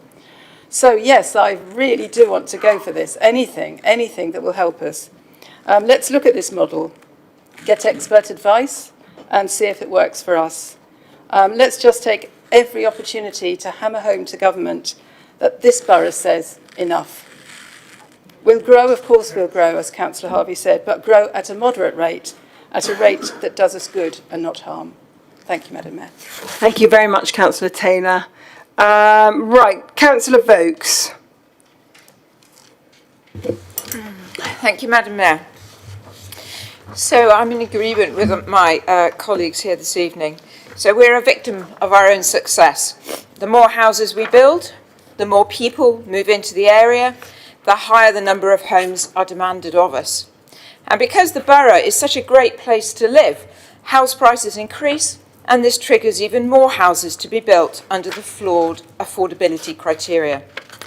So we are consistently building more houses as a proportion of our current housing stock than other local authorities. In the 40 years to 2021, nearly 30,000 new homes have been built in the borough. We have grown at nearly twice the rate of other local areas in England, and as a proportion of new houses to current housing stock. In the last 20 years, the borough has built 16,000 houses. This is at a higher rate as a proportion of current stock than the national average and across the whole South East.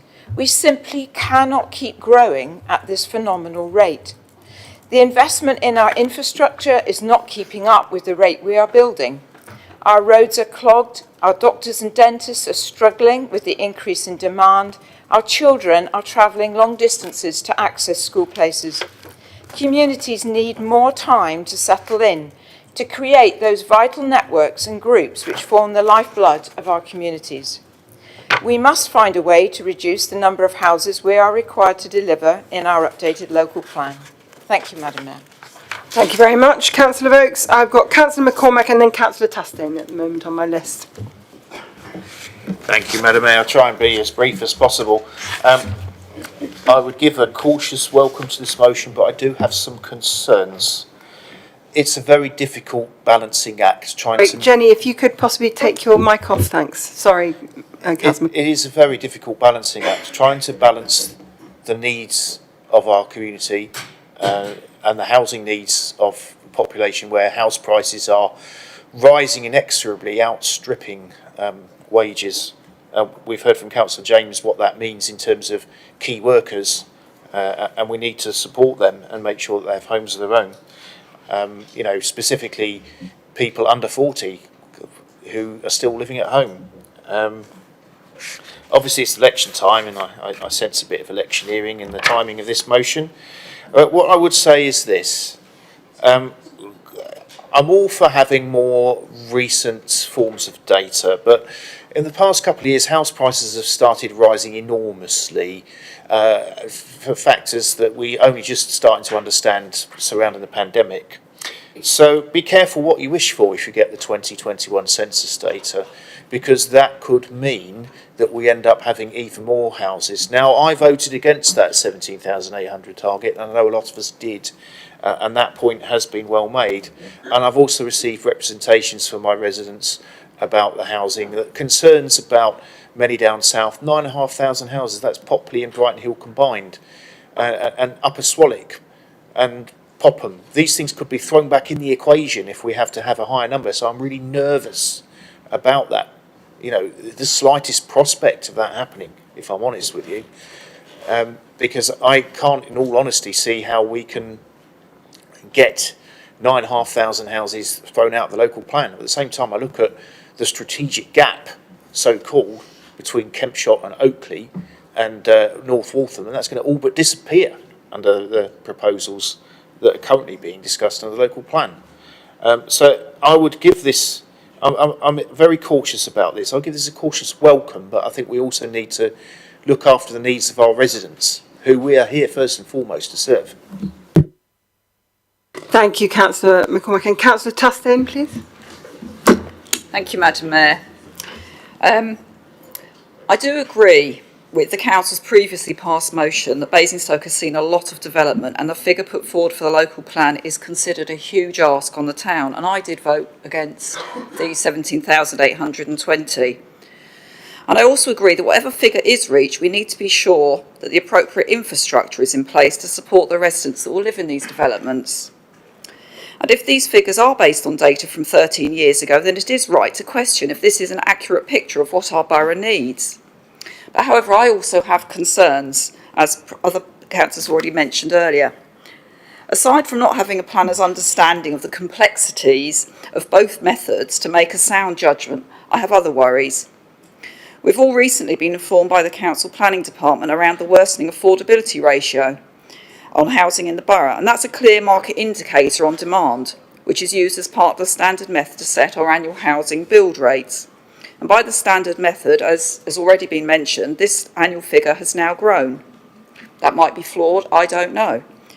And I have seen the impact of this local demand actually within my own family, where housing stock supply is limited, and it's actually leading to bidding battles to get houses, and prices are just soaring unbelievably in response.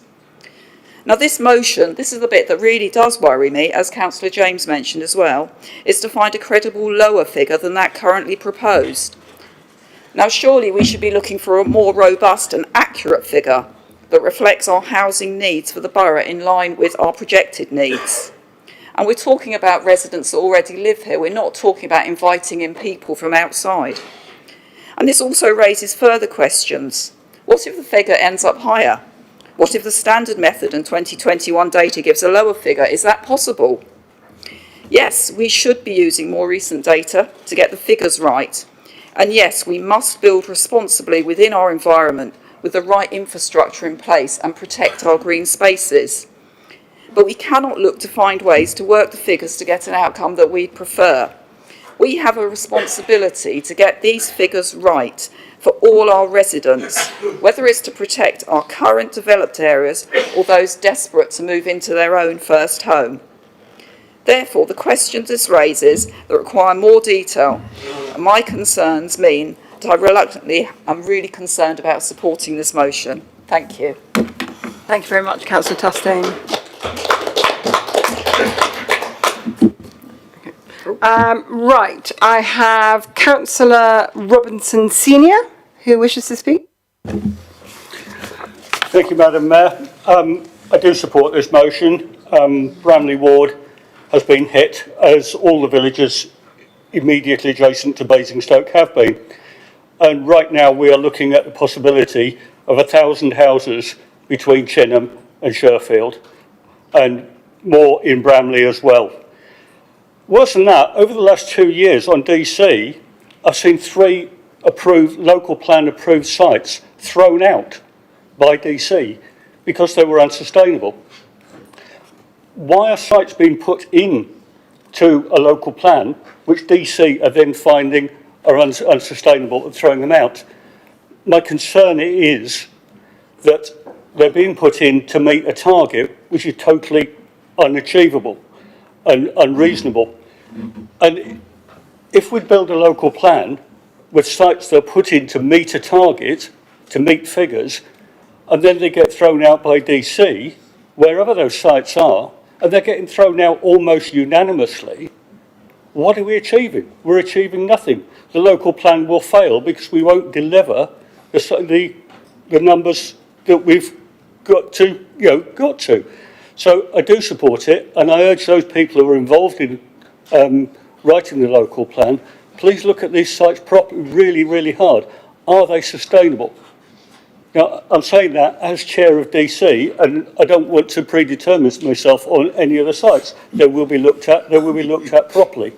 But with 3 having local plan approved sites thrown out by DC in the last couple of years, something is going wrong somewhere. So I do support this motion. Thank you. Thank you very much, Councillor Robinson. Now, I've calculated that we've probably got about 6 minutes left. 4.5, there you go, my maths is not doing very well. So I've got 3 more people who wish to speak. So if you're going to be nice to each other and try and speak for a maximum of 2 each, we might just be able to squish in, or maybe 1.5 minutes each. And I'll see what I can do. Councillor Jones.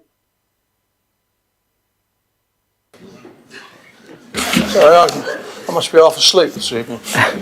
I will be supporting this motion, but I've sat through so many of these local plans over the years I've been a councillor. It's the argument time and time again, too many houses, and every time we lose out.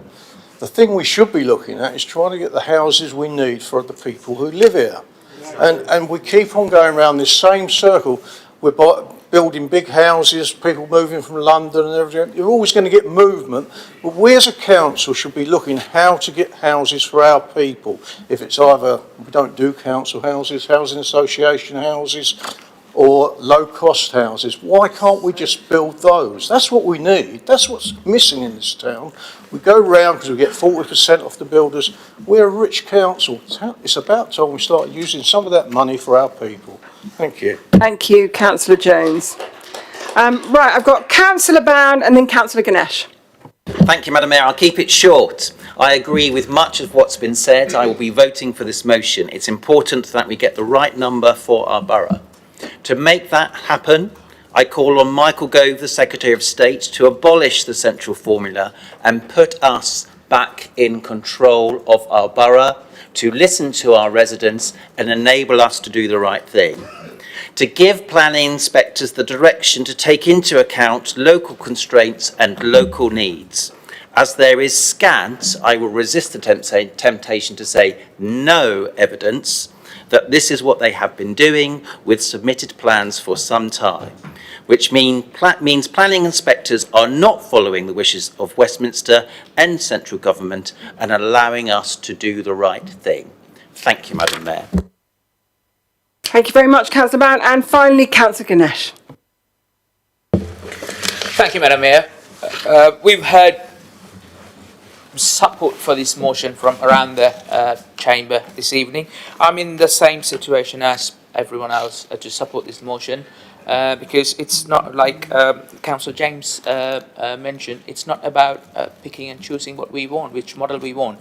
This is about choosing the right model and a legally sound model. So the Council's concern about the standard method and its use of out-of-date data are acknowledged and were considered recently at both EPH committee and Cabinet. It was agreed by the Cabinet that an exceptional circumstance case will continue to be made to inform the housing number for local plan update alongside the progression of Reg 18 or draft version of the local plan update.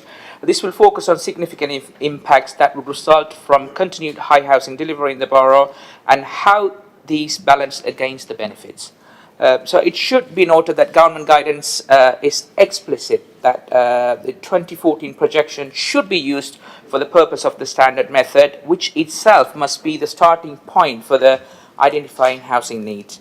The government was well aware of the lack of statistical robustness of the data when the decision was made to use it, and continue to use the data set was therefore the national policy decision. Independent advice taken from the Council has also concluded that in terms of the use of 2014 data, the Council does not have exceptional circumstances case. The number of models are available to use to generate housing figures, which Chalmer being one of them, the data model. However, the current position remains that use of any approach other than the standard model as a starting point will not be accepted by the Secretary of State.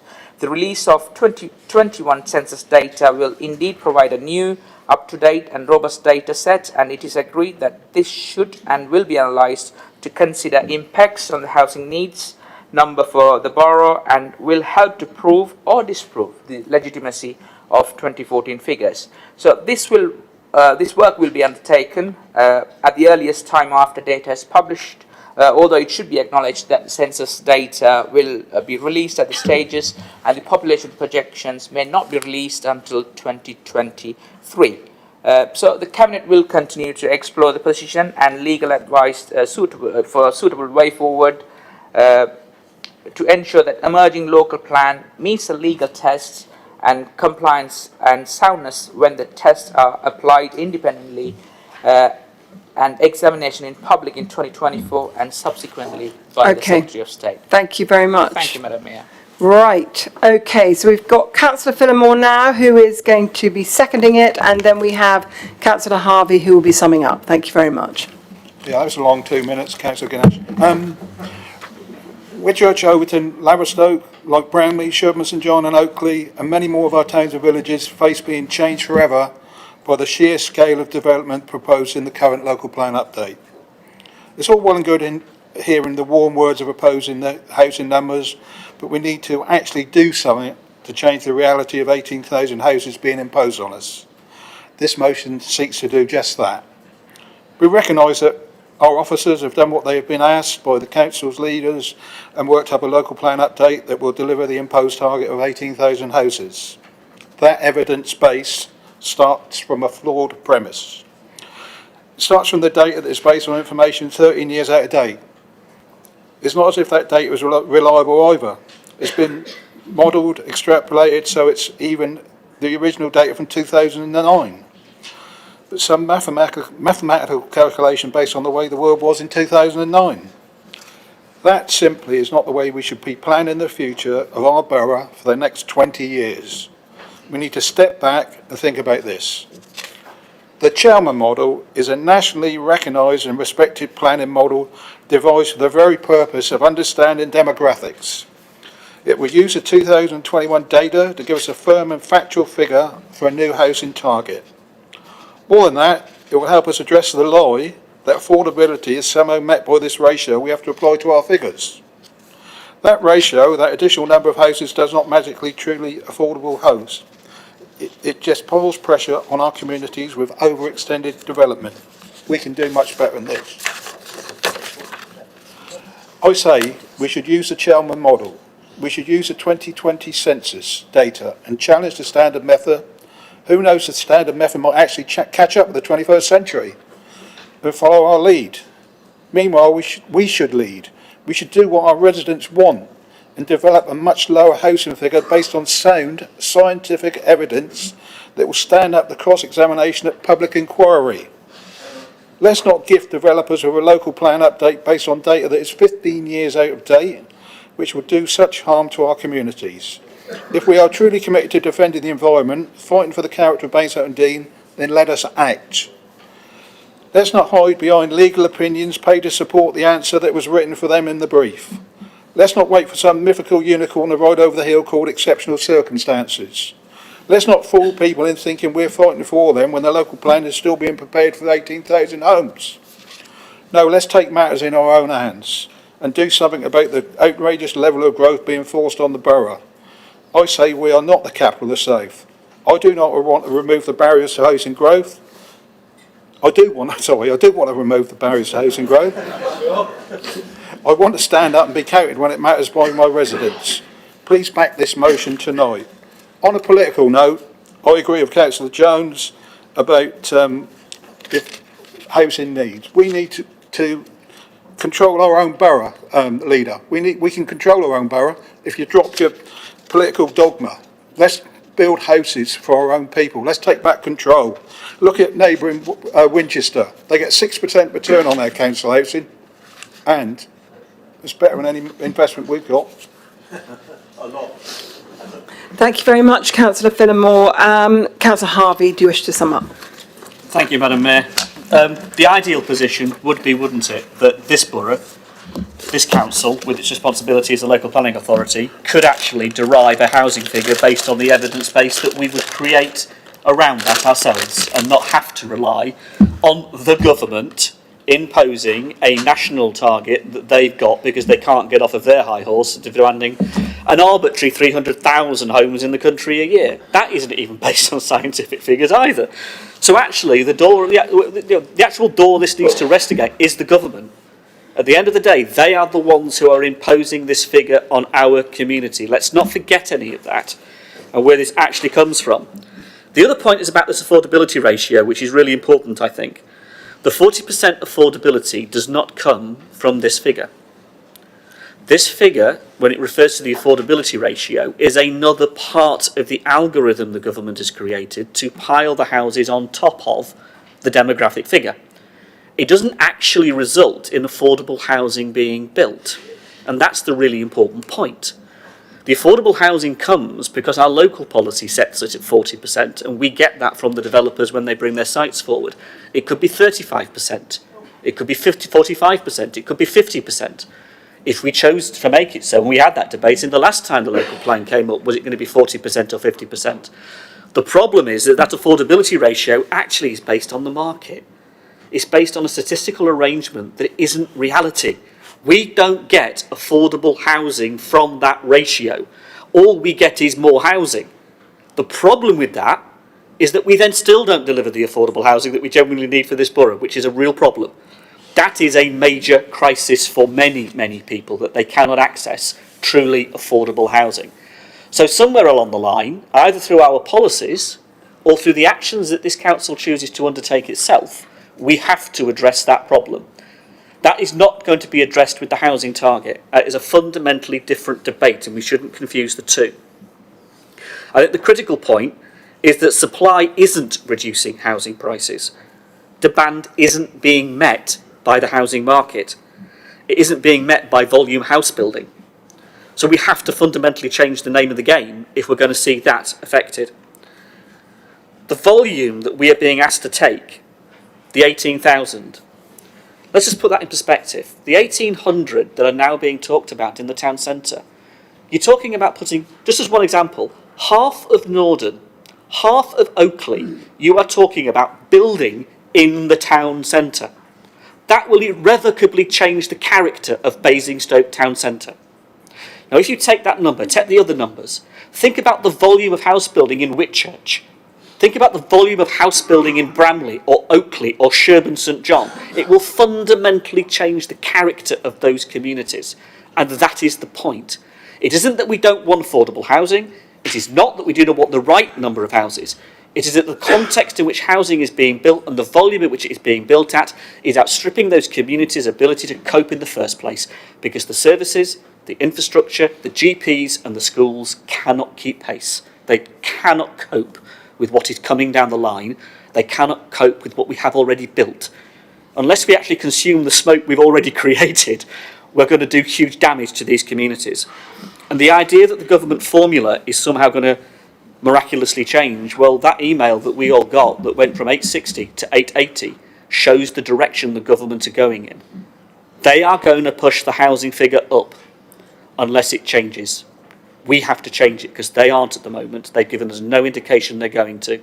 So unless we do, when that vote comes in July for 18,000 houses, I know where I stand on the issue. I hope we all do, because I don't want to be creating a self-fulfilling prophecy. They won't even build the houses we genuinely need in the first place. Thank you very much, Councillor Harvey. Right, is anybody in disagreement with this motion? So does everybody agree? There you go, unanimous. Any abstentions? No. Okay. We move on to the next one. And which one am I going to go for? Seriously though, no, I know it's very serious business. It's slightly tongue-in-cheek. Why don't we go for number 14, Councillor Mahaffey? We could have your motion next. Character of villages that are near to Basingstoke. Thank you, Madam Mayor. Initially, I was quite upset that you changed the order. I wasn't sure why, but in actual fact, I'm delighted now because many of the points that have already been made, I think, already support my motion. So thank you very much indeed for that. Increasingly, as I speak at council, I feel like great Uncle Albert, or Grandad, from Only Fools and Horses, reminiscing about how it was better when I was a youth. Clearly, in many areas, this is not the case. However, I do now still live in the same house that has been my home for the last 43 years. And as such, I've seen a lot of change in this borough, and in particular, a lot of developments, but never more than now. I recall when I was a youth, the main pathway that runs down the spine of Chinham was referred to as the road through the woods. I recall when Bramley had too many supermarkets, a village shop, a farm shop, a butcher's, a post office, a petrol station, a garage, a school, a pub, and even a mobile library. I was particularly fond of the mobile library because I was the driver. This is what we once called a rural community. If you wanted to, it was possible to spend one's entire life in the village, buying your food there, working there, educating your children, and visiting members of your family who in those days would live just up the road. Yes, it was a time when we knew our neighbours. Yes, it was a time when we participated in our communities. And to adopt the cliche, I even remember that we used to sleep well at night with our back door unlocked. The picture I'm painting is not supposed to be a portrayal of a long-lost innocence or rose-tinted view of my youth. But instead, long before we had even coined the term, it was an example of what we now call sustainable living. Sustainable because everything you needed was local. This picture has now changed out of all recognition. The development of Chinham, and in particular the Tesco shopping centre, has killed off the shops, the petrol station and the post office, and we in Bramley are left with a single one-stop with only 3 parking spaces to service the needs of a village of nearly 3,500 people.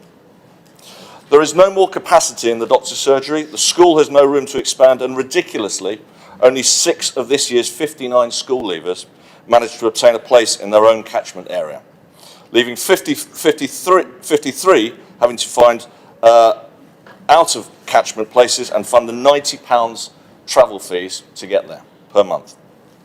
The point I'm trying to make is we've done something wrong for our villages.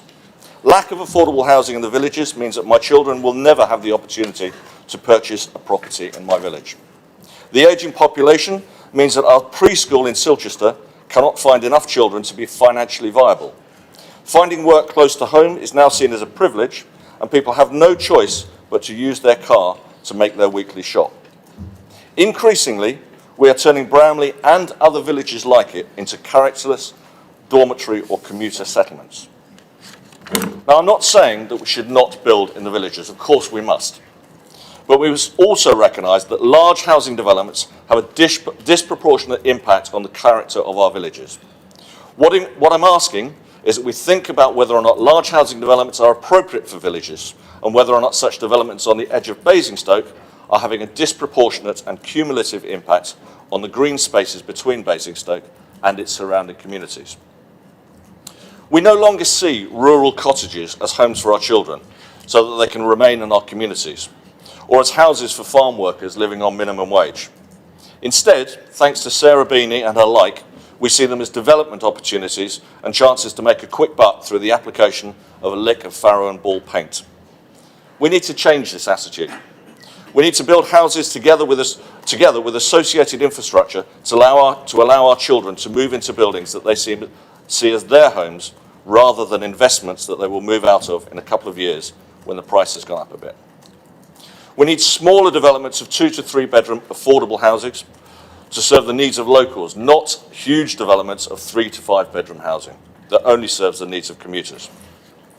This motion is designed not just for my area, but it's aimed at all the villages that are in danger of being consumed as part of Greater Basingstoke. I don't want to pit east against west, north against south, or even urban against rural. This is because the protection of the countryside affects us all, wherever we live. Whether this be through living in rural areas, going for a weekend run or cycle ride in the countryside, or even just taking the family out to a country pub for Sunday lunch. It matters to all of us. Basingstoke is a thriving market town surrounded by ancient rural communities and beautiful green countryside. We are the custodians of this, and I think we need to develop policies to protect it. What I'm asking you to do is recognise that our borough is comprised of a multitude of different communities, each with their own unique character, and the one-size-fits-all local plan will not help us protect those unique communities, and will instead turn the borough into a single giant urban mass.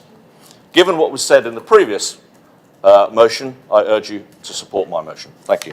Thank you very much, Councillor Mahaffey. I certainly didn't change it to upset you, so please don't take offence. And if you're going to blame Sarah Beanie, she is actually a Basingstoke girl. She brought up in Heckfield. Okay, so gosh, we've got lots of people coming in. Right, Councillor Gold, do you want to speak now or a little bit later? I will speak later, thank you. Okay, thank you. So the first on the list is Councillor Phillimore.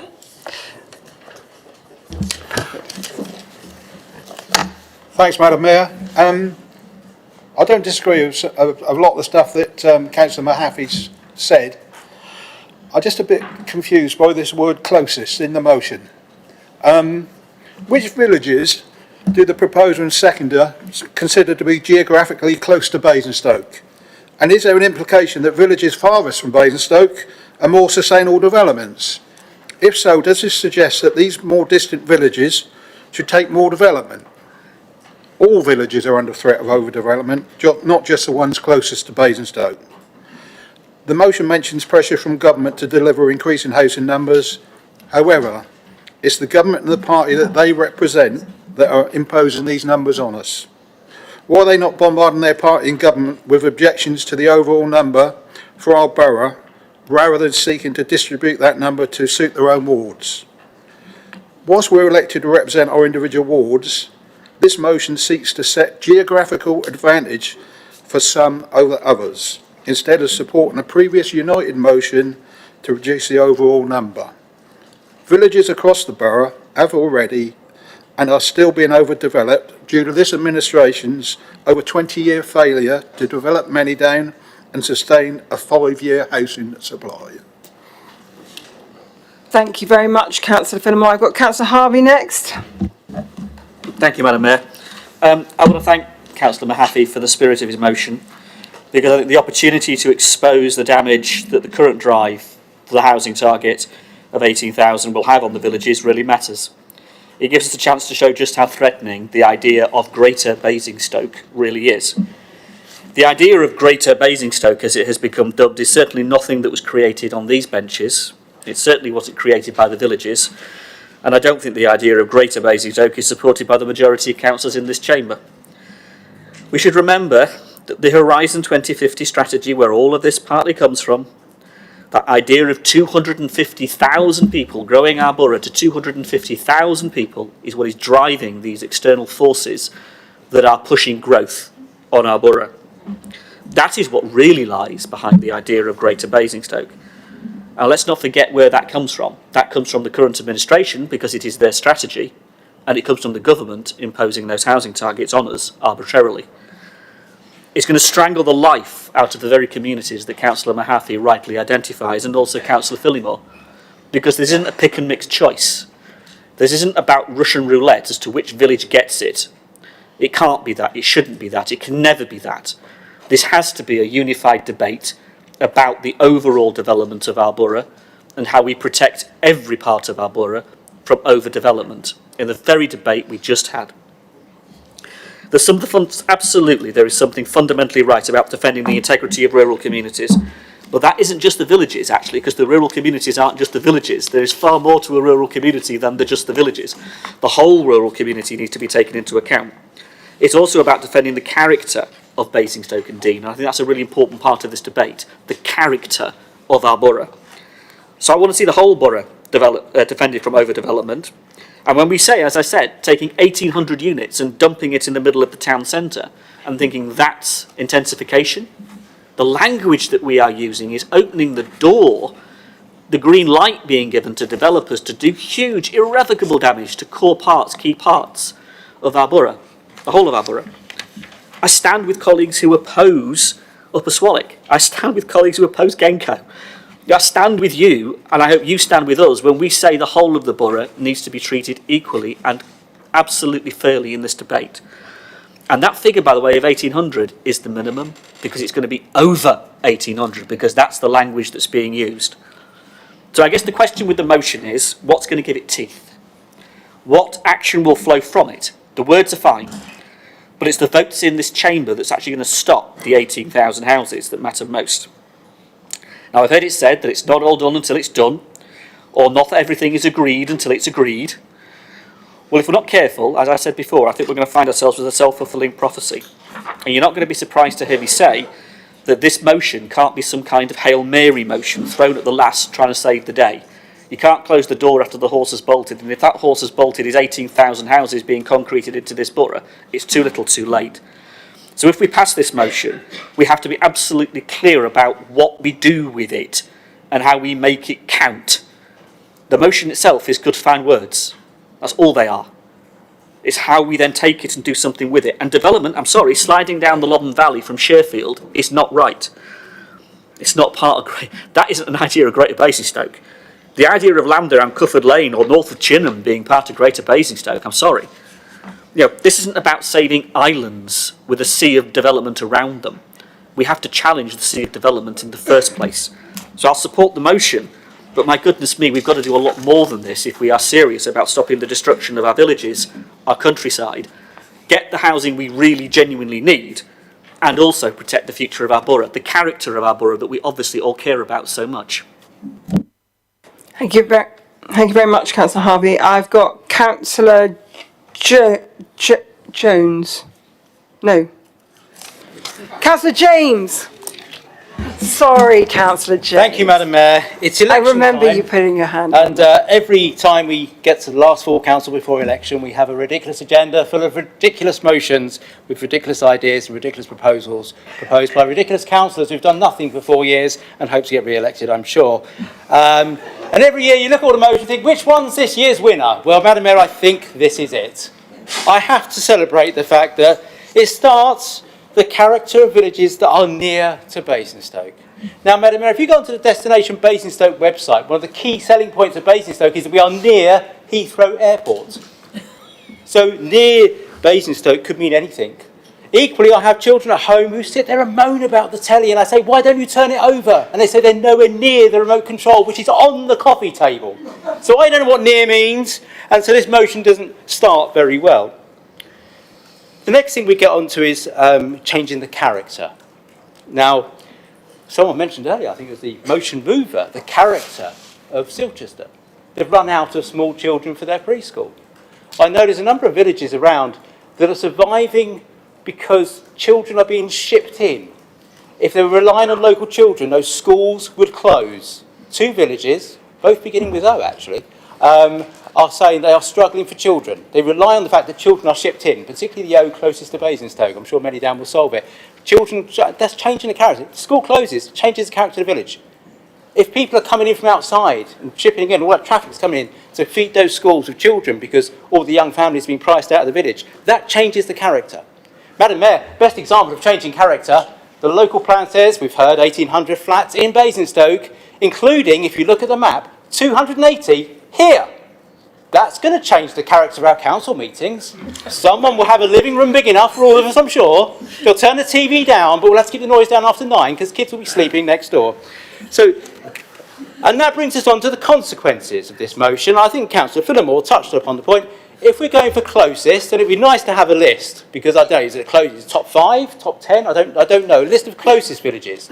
Because the way I see it is, if they're the ones closest, so we can't build around Basingstoke, we're not going to build those 2,000 on top of Basingstoke either, that's never going to work. So we can't build around Basingstoke, we can't build too much in the villages around Basingstoke. So all the other houses, and I appreciate we're not going to have 17,000. If Councillor Harvey's out there, he will get us down to probably 16,500 or something. We're not talking dramatic here. We're not going to get down to 9,000. It's going to come down, but not massively. So they've got to go somewhere. So this motion is effectively saying no to Bramley, get that. We know about Tadley, probably says no to Chinham, I guess that's a village. Basing will definitely be a no. Oakley, I know, someone's bought some anti-JCB weapons and got them parked. I saw it on eBay. D. Taylor, don't know who it is. And so we know that's not in there. Dummer already, Hampton Fields, the estate agent saying we'll call this North Dummer. So that's obviously out of the picture, which means, unfortunately, this motion says 3,000 homes on Overton, 3,000 homes on Whitchurch, and 3,000 homes in Kingsclear. They're the only 3 major settlements that arguably aren't in that first bit around Basingstoke. I am not going to support a motion that says more homes in Kingsclear, or more homes in Overton, or more homes in Whitchurch. They should have got equal character. They need to be equally protected. They need the right homes to support their local population. People who grew up in Bramley don't particularly want to move and serve their old age in Whitchurch. So I think we should say no to this motion. It's frankly ridiculous.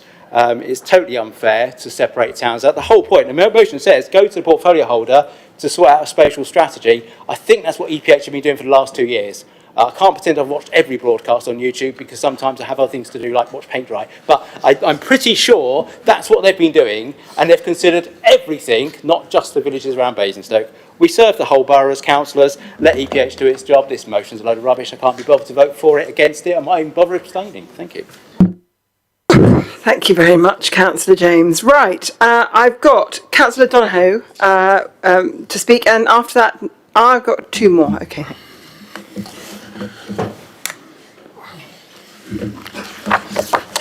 Thank you, Madam Mayor. I did have to check, actually, to confirm that the proposal was a Conservative, because that beautiful piece of bucolic prose, that sepia-toned poem in condemnation of the evils of the marketplace and what it's done to our nation over the last 20, 30, 40 years seemed a little bit out of place. Councillor James had such fun doing this, I decided I would stand up and speak. I'm in 2 minds about this motion, actually. On the one hand, it seems a little bit NIMBY. On the other hand, it seems like it's trying to protect our green corridors. But it doesn't really mention our green corridors. It sort of mentions the wards where the Conservatives are the candidates in the next election. And I suspect that the motion will be printed out on many leaflets in the next few days and weeks. But there is a strong element there's a sort of green element to this motion, which means it's not actually ridiculous, and it's not a waste of time. It does prompt us to think carefully about how we protect, as has been said, all of Basingstoke, the whole lot. And I think this is an echo of, I think this motion came up last time and was moved to now, because I remember looking at it last time thinking, I don't like that, that's a little bit divisive. It kind of suggests that we should take really good care of the areas where the Conservative councillors are operating and ignore the rest of us and ignore the residents in our wards. Let's preserve the character of Basingstoke. Let's conserve and protect the green aspects of Basingstoke. But what about the green bits in Popley? What about the green bits in Norden? What about the green bits everywhere? So it's not ridiculous. I do think we should do something. I think we should do something for real, not just for the election and just for the election leaflets. One good idea would be to have a really clear strategy involving lots of well-designed, well-planned council houses, generating lots of revenue for the wards and for Basingstoke. But it's not ridiculous, but it does feel a little bit like electioneering, and it does feel like a sort of a faint, soft-toned little poem about the past, designed to promote the party opposite at the next election. But I would like to see this motion come back to the Chamber after the election, when people can take it more seriously, and I'd like it to see it rewritten as a motion designed to protect every green aspect of Basingstoke and the green belt around Basingstoke. Green belt was what popped into my head as the sort of the bit that's worth saving from this motion. Will I vote for it or against it? I'd like to vote for it, but I'd rather not on this occasion, because it is a little bit divisive and it's a little bit one-sided. It's not really a very thoughtful, careful, practical motion. So I will be voting against it. Thank you. Thank you, Councillor Donohoe. Right. I have got Councillor Vokes, then Councillor Ganesh, and then Councillor Robinson. Thank you, Madam Mayor. Just in response to that, I will make this point that I have been saying exactly what I'm saying this evening. I've been saying consistently at EPH committee and anywhere that I can say it consistently all through the year. So it isn't just this evening that I'm saying this. I support this motion, and for me this motion is not about the integrity of my bit or your bit or anybody's bit. This is about saying we are all communities in this borough and we need to protect these communities and think about where we put the housing so that we can keep the integrity of what we've got and not destroy it, and do it at a pace that can be absorbed by communities. That is what I believe this motion is about. So for me, you look at 20 years ago, but you know, we're talking here, Councillor Mahaffey is talking about when he knew Chinham as a village, as a place. It was a village. There are still signs there saying Chinham Village. It is completely built up now. You know, the ward that I am standing here representing is completely built up. There is no green space left to build on. So, you know, it's not about don't build in Chinham. It's already been built. So what was rural Chinham is now urban Basingstoke. So that is the first thing that I, as a councillor, had to sort of get my head round, is I've always thought I live in quite a rural area. We have fields round us, but I'm not. I'm classified as urban. And I think that was quite a psychological thing for me to get over when I was first elected. So now, Chinham being full, houses are being built around it. The green fields are all being swallowed up.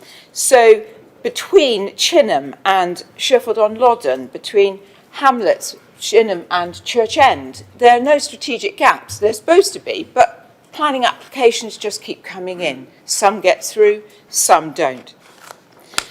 Since the completion of 1,000 houses in Sherford Park, a further 700 houses have been built in the surrounding areas.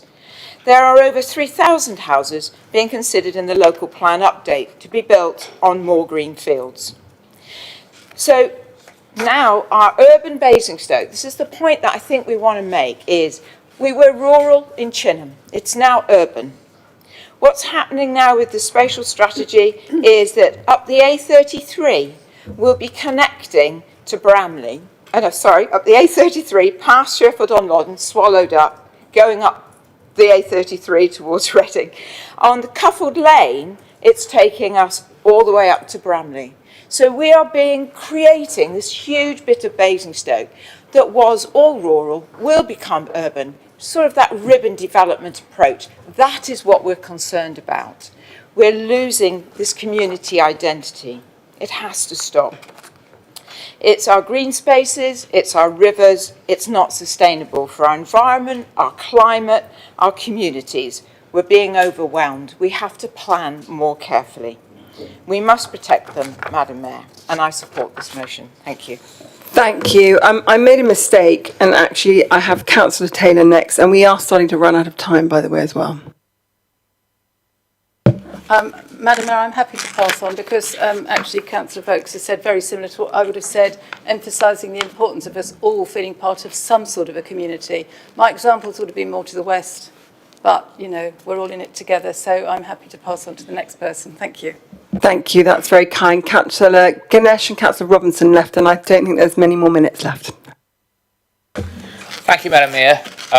Happy to support the motion in the spirit of it's to ensure the character of the rural communities in the borough. The local plan update will need to identify a strategy that ensures the borough's future housing needs to met through a growth in most sustainable locations. However, this cannot be in the expenses of local communities, and maintaining the character of the borough's rural settlements is a key objective of the local plan update, including those villages close to Basingstoke.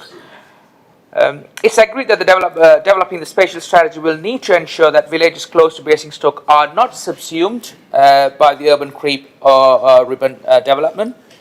So I'm happy to support this motion and work with whichever the committee goes to, if it's EPH, and deliver the best for the rural communities in the borough. Thank you. Thank you, Councillor Ganesh, and finally Councillor Robinson.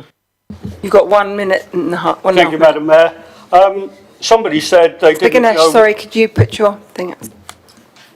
Yeah. Thank you, Madam Mayor. Somebody said they didn't know what near meant. Well, I looked up it on Google Dictionary and it says a short distance away. I think most of it in this room knew that anyway. There we go. Somebody else said it's about creating a geographical advantage. It's not. It's about removing a geographical disadvantage. And still the same thing. But anyway, if you could not interrupt me, Gavin, that would be much appreciated. This motion doesn't set out exactly what this should look like. It's asking it to go to EPH to be considered and worked on. And there is a huge amount of work needs to be done on it. So sending it to EPH, how can anybody realistically object to looking at this properly? I do support it. Thank you. In view of the interruption, I'm very happy to give you a bit of extra time. Thank you, Madam Mayor. I had finished. Okay, perfect. Right, there always has to be a cost, hey? Now, we have Councillor Golding. Do you wish to speak now? Thank you, Madam Mayor. To take us full circle, I moved into Basingstoke in the late 80s into what was then a very early phase of Hatch Warren that is now completely surrounded. So I'm not against all development. It's just, as we said at the previous motion, we must only get the development that is genuinely needed, and it must be in the right places. And a huge part of us getting this local plan review right is protecting villages from urban creep. We cannot allow the town of Basingstoke to grow and subsume, or as I like to say, consume villages. And that is the reality faced by the villages that are close to Basingstoke. And you may scoff and you may want to laugh at it, but that is the reality and the fear that people feel, that their community will be eroded and they will become part of a big town instead of a village. The policies in the local plan and in the upcoming spatial strategy must account for this. Policies have got to be strengthened to ensure that adequate gaps between villages and the town are clearly identified and preserved. They shouldn't be notional barriers either. They've got to protect the spirit of village community. And the great news is that these green spaces can also be used to help our wildlife thrive and help us meet our ecological aims. So I would like EPH to consider the better protection could be given to all our villages and in all directions around Basingstoke. And I do agree that all areas need to be protected, and EPH are more than welcome to consider that, but there are significant risks for those that are nearby Basingstoke. Getting the right low housing number is absolutely vital, but so are each of our individual policies and our spatial strategy. And therefore, I urge members to support this motion. It does aim to go to EPH, which will be after elections, and therefore I do not consider it needs to come back. Thank you. Thank you very much, Councillor Golding. Right, Councillor Mahaffey, do you wish to sum up, please? I do, Madam Mayor, thank you. Madam Mayor, I didn't write a concluding speech because I thought I'd respond to what was said in the room. I'm coming to the conclusion that I'm not actually cut out for politics because everybody else seems to be very thick-skinned. I'm very thin-skinned. And you didn't offend me earlier, Madam Mayor, but Councillor James did. How dare you call me ridiculous? How dare you? Point of order, Madam Mayor. I called the motion ridiculous. No, I was called a ridiculous councillor that has not done anything for 4 years until it comes to election. Okay, we can squirm. Yeah, the more you interrupt, Councillor James, can you stop interrupting? I will give Councillor Mahaffey extra time. Please stop. Thank you, Madam Mayor.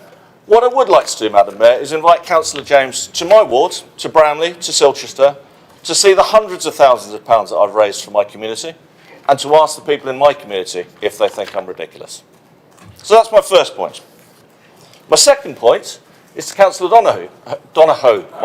My apologies, everyone gets my name wrong. And I agree with you. This is a difficult motion, and I expected it to be divisive. And I admire you hugely for sitting on the fence. But again, you did offend me. Because no, please, you did offend me. No interruption. By suggesting that again that this is a motion that's timed to go before the election. I'm talking about my home. I'm passionate about this. And if you want to check my my emails, this motion came about after October last year when we identified a particular area, the North Wessex Downs, which was proposed for protection. And one of the points we made was that we didn't want to protect one area because it would push development into other areas. And you raised the point of green belts. My original point behind this motion was I texted everybody and said, why don't we have a green belt? So you and I are very aligned in our thinking here. Now, the reason I haven't proposed it as a green belt is because I spoke to officers, I spoke to people who are more experienced than me, and they all said green belts don't work. And the reason green belts don't work, apparently, is because developers just leapfrog it, and then you get a donut effect. Might be good, might be bad, I don't know. So the whole purpose of this motion was to develop something that was applicable to all villages, to all of the areas around Basingstoke. Now, I do take Councillor Phillimore's point and your point that I've used the word closest. And I also accept that maybe that was the wrong words to use. Now, the reason I've used the word closest is because those are the ones that are most immediately under threat from the urban sprawl of Basingstoke. So thank you, Councillor Phillimore, for recognising that all villages need to be protected. I agree with you entirely. Thank you also for recognising the suggestion of the Greenbelt, but this is what I believe is the development of the Greenbelt area, and I do believe we should be protecting the character and integrity of all villages. Now, I've deliberately not... No, not at the moment. I've deliberately, because I was asked earlier by my own colleagues what villages I thought should be in or out of these. And I've deliberately left that out of this motion.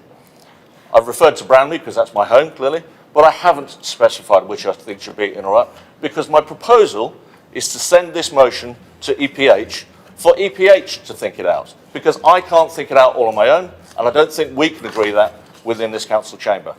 But having spent time, if EPH and officers spent time thinking about this, I'm sure we can come up with a proposal that recognises the spirit of my motion, which is to protect the rural character and integrity of the villages across the borough. Thank you, Madam Mayor. Yeah. Thank you very much. Now, Councillor Donohoe, the only way that you can make a point of order is if it relates to a breach of the council rules and the procedure. So would you like to cite now the breach in the council rules that has just taken place? No, that's not procedural. It's not procedural, it's not an alleged breach, so I'm going to have to say you don't get anything. Right. Excellent. Excellent. We are now concluding that motion, and I would like to know whether anybody disagrees, objects? Are we going to take it to the vote? Yeah, okay. Okay, cool. Yeah. Okay.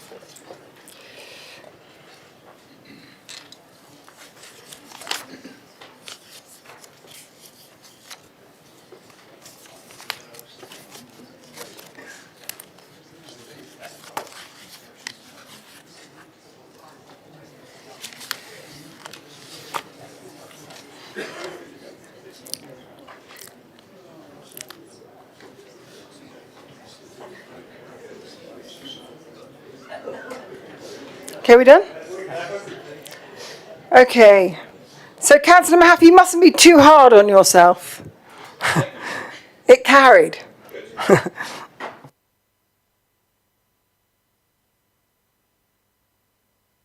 Right, which motion am I going to go for now?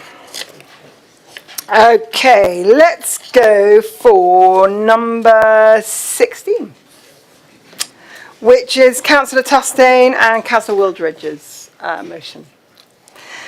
So, Councillor Tustain, if you're to propose it, you have 5 minutes to speak to this motion. Thank you. Thank you, Madam Mayor. I'll try and keep this tidy and short. First of all, I'd like to recognise the effort our council put into trying to keep litter under control. And we all accept litter is a perennial problem wherever there's people. Some littering, sadly, is deliberate. Some is unintentional, so you get waste blown during bin collections or items accidentally dropped by any of us. And we must also accept the challenges the council faces in keeping up with the issues. Tight budgets mean limited resources and a need to continually research and find smarter working practices. And there is a need to continually raise awareness of the problems caused by litter, to be sure people of all ages and businesses are aware of their responsibilities. And where we have willing groups happy to help with cleaning up the borough, we need to be able to find the best way to harness that energy and commitment. Now, the Keep Britain Tidy network brings together organisations with a common goal, to make places better for everyone. It's a positive and proactive organisation with a focus on celebrating successes, sharing best practice, building relationships and learning and developing together. Belonging to the network has many benefits that can help us make Basingstoke better. There are 3 different membership levels and a long list of benefits, which I won't read them all out, but they include the synergy you'll get from belonging to a network that shares knowledge, experience and best practice, access to learning, training, tools and annual one-to-ones with Keep Britain Tidy, campaign resources and advice covering litter and that perennial favourite topic of ours, fly tipping. And it also gives an opportunity to make Basingstoke even more of a place to be proud of, through a clear intention to continually improve and strive to gain national recognition and awards for a borough that is loved and cared for. Please support this motion. Let's make Basingstoke better, not Greater Basingstoke, as we've already been talking earlier, and let's keep Basingstoke tidy. Thank you. Thank you very much, Councillor Tustain. Right. Councillor Woolridge, would you like to speak now or reserve your right? Okay. Thank you, Madam Mayor. I'm very happy to second this motion this evening. Litter remains a problem in many areas of the borough, despite tremendous ongoing efforts of our street cleansing teams. I'm reminded of this every month at Norden's community litter picks, when I'm always astonished just how much litter a group of about 12 volunteers can pick up in an hour, just because of the amount of litter around. I first came across Keep Britain Tidy when browsing their website. When setting up Norden's first community litter pick, I found the website so useful for guidance on safety to compile risk assessments and the equipment needed for litter picks, amongst other things. I was also impressed by the range of educational resources for children and the regular campaigns that they run to help motivate the volunteers. Examples of 2 annual campaigns that they run are the Great British Spring Clean and the Great Big School Clean, which this year are taking place between March 25th and the 10th of April. This is where participating individuals, community groups and schools pledge to pick up as many bags of litter as they can. They then record their efforts on the website, keeping up the momentum. If we were a member of the Keep Britain Tidy network, we will be able to promote campaigns like this in a joined-up way in the borough. Just think about the difference it could make if we could get all of our schools and community groups taking part in this. In Norden, we hold community litter picks monthly. We are so fortunate to have regular attendance from Cubs and Scouts, which is so great to see. What is particularly satisfying is the demonstrable enthusiasm shown by so many of the young people who come along. It is great to see the pride that they get from making a positive difference to their community, the wider connections that they make with dropping litter and links to environmental issues. As a council, we should be doing all we possibly can to harness this sort of enthusiasm, learn from each other and share best practice. I can only see benefits of being part of this Keep Britain Tidy network and then promoting our involvement through different methods and communication channels. I urge you to support this motion this evening and to make the borough a tidier place. Thank you. Thank you very much, Councillor Woolridge. Right, I have two people at the moment who have indicated they wish to speak. I have Councillor Raskin first, please. Thank you, Madam Mayor. For those of you who thought my resigning the leadership would spare you from me talking rubbish, I'm afraid I'm back to pull you in again. We all, I believe, have a role to play ensuring the scourge of litter does not draw unsightly, an unnecessary and unwanted mess in our borough. The commitment of the administration to fund frontline services is to be welcomed, but I think we can do more. I think there is a role for us to play, as the motion rightly says, to make a difference in our communities. I believe there are three elements to that. The first is education. We need the young to educate the old, because they're the people who have given us the challenge in climate change. They have the passion, the endeavour, the willingness to make a difference. But we also need to get the old to educate the young, because there was a time in this country where people would not drop litter. I believe that it is beholden upon all of us to get involved in tidying Britain and certainly tidying this borough. I believe there needs to be a carrot. We need to provide opportunities within this council to give people who are prepared to give up time to improve the amount of litter and pick it up. I think we need to give them the facilities, give them the opportunities and make that happen. But also, we need to have the stick. And I welcome today's prosecution for fly tipping. Our team, Tom, and our legal services have done a good job to make sure more than 40 people have been prosecuted for big-scale littering. And that's what it is. We need to be aware of that. We need to do more with the government, and that's not just national government. That's government at all levels. Hampshire County Council. As I drove round the ring road tonight, if you look at the size of the roads, they're absolutely appalling. There's disused motorway signs. There are things that you wouldn't want anywhere close to where people are living. Some of them are a danger to us drivers. It is wrong. But we need to get councils and government at small scale too. And on Sunday I was fortunate enough to be out with my own parish council picking up litter in Ashford Hill and Headley. Yes, it was the same old faces out there lifting the rubbish, but it did indicate to people who drove past, they'd peep their horns, and that they would recognise that we were doing something for our community. We need to have an action day in this borough to clean it up. Do you know how long it takes to eat a McDonald's? I can tell you. It takes the distance between Tot Services or Newbury Retail Park to get into my ward to throw away the rubbish. That's how long it takes, because that's the scourge that we have to deal with. That's wrong. It's so bad and it's so unnecessary. We have a role to play in improving that. So yes, I support the motion. I think we've got to have more pride in our landscape, and we've got to come together rightly as a community to do things that improve it. Although I have to say, I have had a number of members contact me as they knew I was speaking to say they didn't regard losing golf balls as littering. That's you, Tony Jones.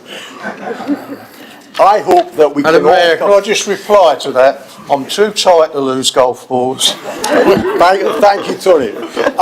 I just want to say this is the sort of motion that we should get behind, and something that we should press to the administration to spend some money on. If we are wealthy, we should be doing things that improve the lives of all. I support the motion and hope everyone else will do the same.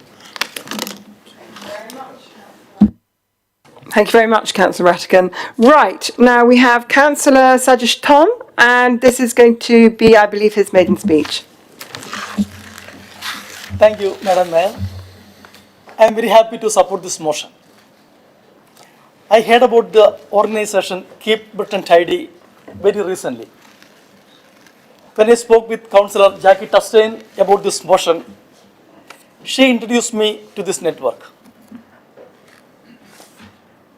After doing my own research into their website, I learned more about their projects, their networks, and various activities.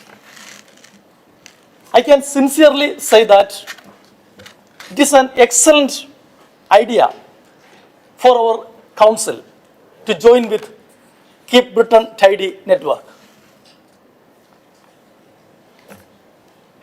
I am sure everyone in this chamber will agree that we want to see less litter in our borough.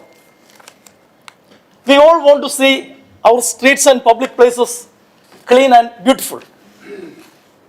So I believe it will be a great idea for our council to join the great Keep Britain Tidy network. Madam Mayor, it is my privilege to support this motion.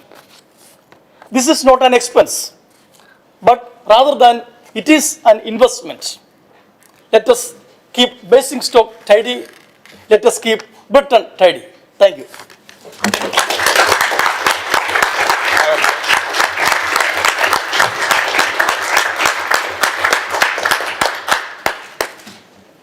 Thank you very much, Councillor Tom. Now, I have Councillor Eaches. Thank you. Is that on? Councillor Tom, sorry, if you could take the light off, thanks. Thank you, Madam Mayor. I'd just like to say the standard of street cleaning in the borough is very good, and we should thank our street cleansing team for the excellent job they do to keep the borough clean and tidy. They routinely litter pick the towns and villages throughout the borough, mechanically sweep our roads and regularly empty over 1,500 litter bins. Littering is irresponsible, and we do take action to address this type of unacceptable behaviour. As Councillor Rattigan said, education is a key element of our approach. We use a range of communication channels, including the council website, Facebook, Twitter, our e-newsletter, Basingstoke and Dean Today, to raise awareness of the impacts of littering on the environment and the potential consequences for anyone that commits this offence.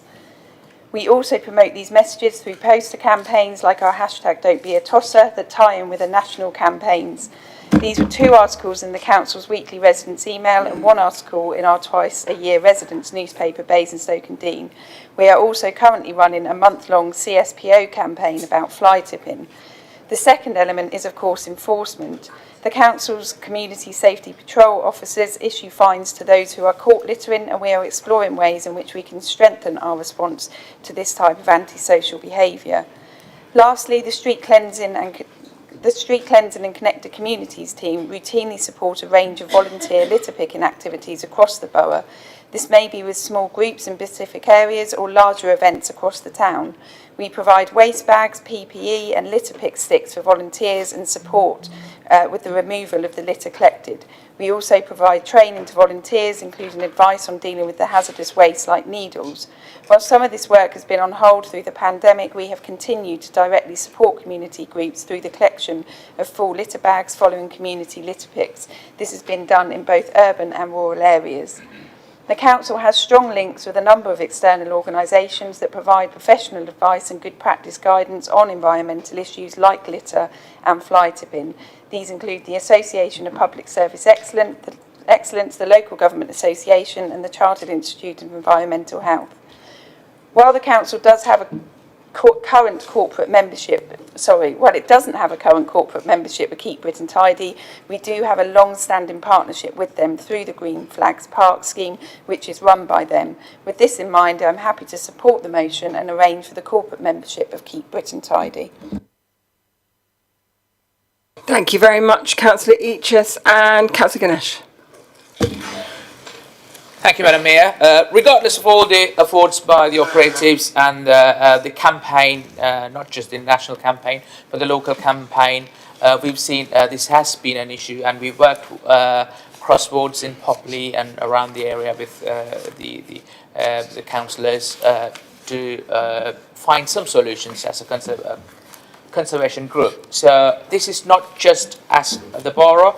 Everyone, as individuals, can join Keep Britain Tidy as well, and you can collect money, as some of us have been doing, and join the conservation groups. And I'm sure this motion will create some momentum among the members and around the borough for the authority to be part of it and keep Britain tidy. Thank you, Madam Mayor.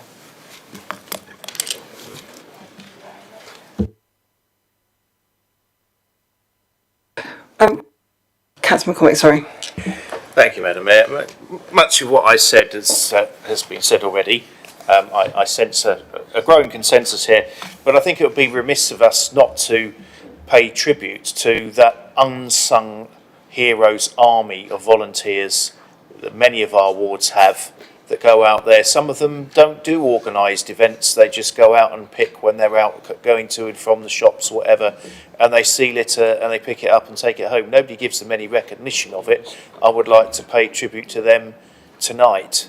There are a lot of people out there who do care deeply, and I think this Keep It Tidy initiative will give a fantastic opportunity to help grow all sorts of voluntary initiatives. I've been running litter picks in Brighton Hill for the past 6 years.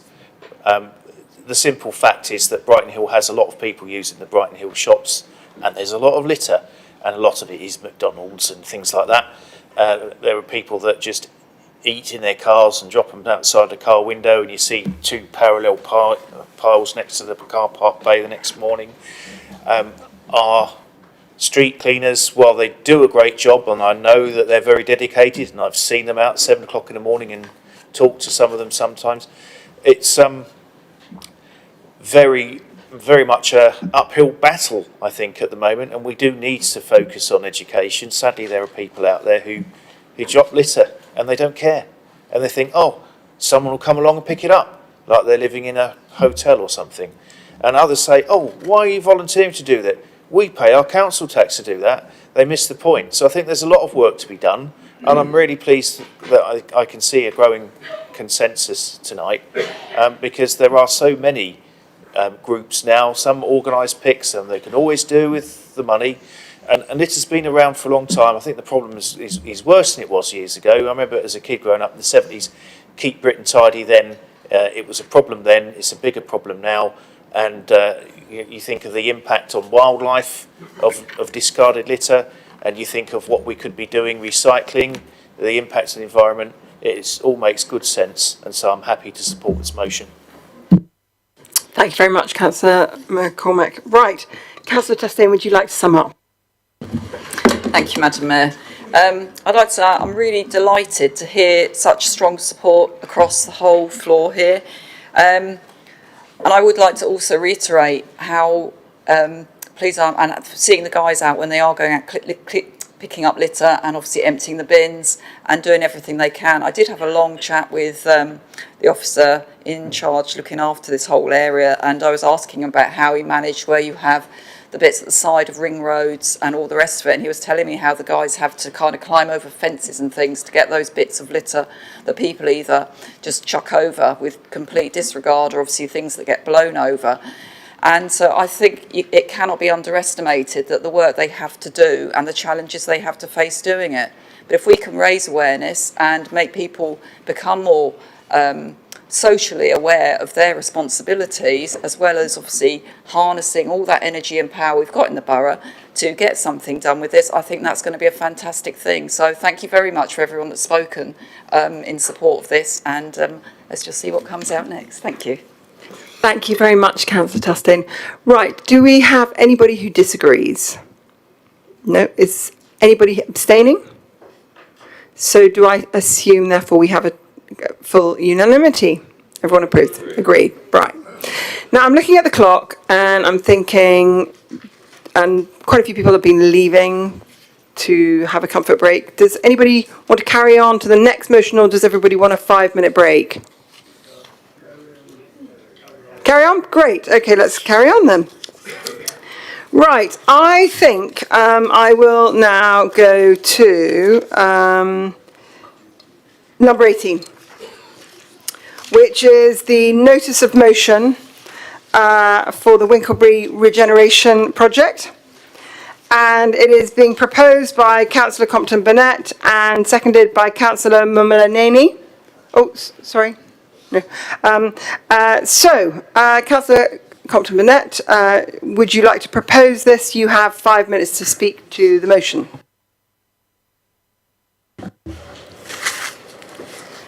Thank you, Madam Mayor.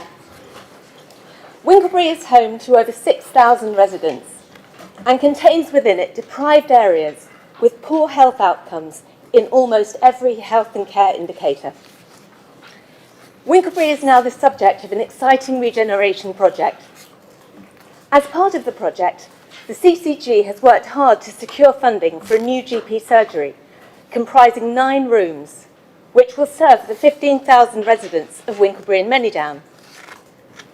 It is important to emphasise that this motion in no way seeks to criticise the CCG, but to bring the CCG, Hampshire County Council, Basingstoke and Deane Council, local stakeholders and residents together to review the plans and to determine whether, by working together, we can build something much better. The CCG's briefing note, which I believe many of you have received, says that the new GP surgery will be an improvement on the current facilities. But the CCG has acknowledged that it will still only be able to accommodate a limited range of services, rather than the full range of services outlined in the 2019 NHS long-term plan. Under the 2019 plan, a significant number of health services are moving from hospitals into the community. In addition, GP practice teams are expanding to include several allied health professionals, such as physios, mental health practitioners, midwives and dietitians. And the services provided by community groups and charities have a vital role in supporting their work.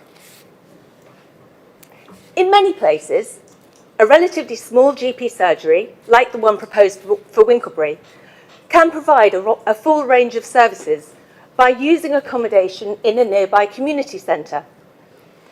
Unfortunately, in Winklebury, the only community centre is a long way from the proposed GP surgery. It comprises 2 large halls, no small rooms, is 40 years old, and in a poor state of repair.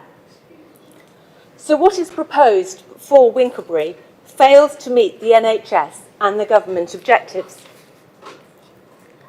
The reason why I have brought this motion is because the residents and councillors of Winklebury believe there is an alternative and better solution for Winklebury. 4 years ago, Basingstoke and Deane, Hampshire County Council and the CCG and local residents worked together to develop plans for a new community hub including a GP surgery and community centre on Fort Hill, which is a fantastic empty site owned by Hampshire County Council in the heart of Winklebury. It's not clear why the plans for the hub were dropped in 2019, but whatever the reason, the world of community health and care has changed a lot since that time, and the plans for the Winklebury Regeneration Project need to be reviewed in light of that change.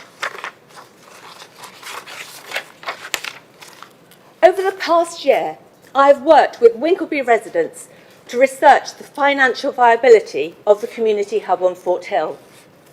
This work builds on detailed assessments carried out by Basingstoke and Dean officers regarding accessibility, environmental considerations, opportunities for expansion, etc. Our research into reliable rental revenue streams has resulted in several strong expressions of interest in using facilities in the hub from health organisations, including Hampshire Hospitals and Southern Health, which provides mental health services throughout Hampshire. The local church and several well-established local sports and community organisations are also looking for new accommodation and would be very keen to rent facilities in the hub on a long-term basis. This is in addition to Castle Hill Preschool, which already has plans for a new building on Fort Hill. As part of our research into capital funding, we have spoken several times to Assura, the health centre provider that will build the new Chinham Health Centre and already runs a GP practice premises in the town centre. Assura considers the community hub on Fort Hill to be an excellent opportunity and is very keen to be involved. As a councillor for Winklebury and Manydown, a hospital governor and former nurse, I urge you all to support the residents in Winklebury in their call for a review of the plans for the Winklebury Regeneration Project and to get it right so that it may cope with the revolution in the way that health and care is to be provided in the future. The project before us now has taken a long time to produce, and I know it's tempting to say, let's just do it. But so much has changed in that time, and a review is needed. To do the wrong thing quickly is no compensation for not getting it right. Thank you. That was, I believe, your maiden speech.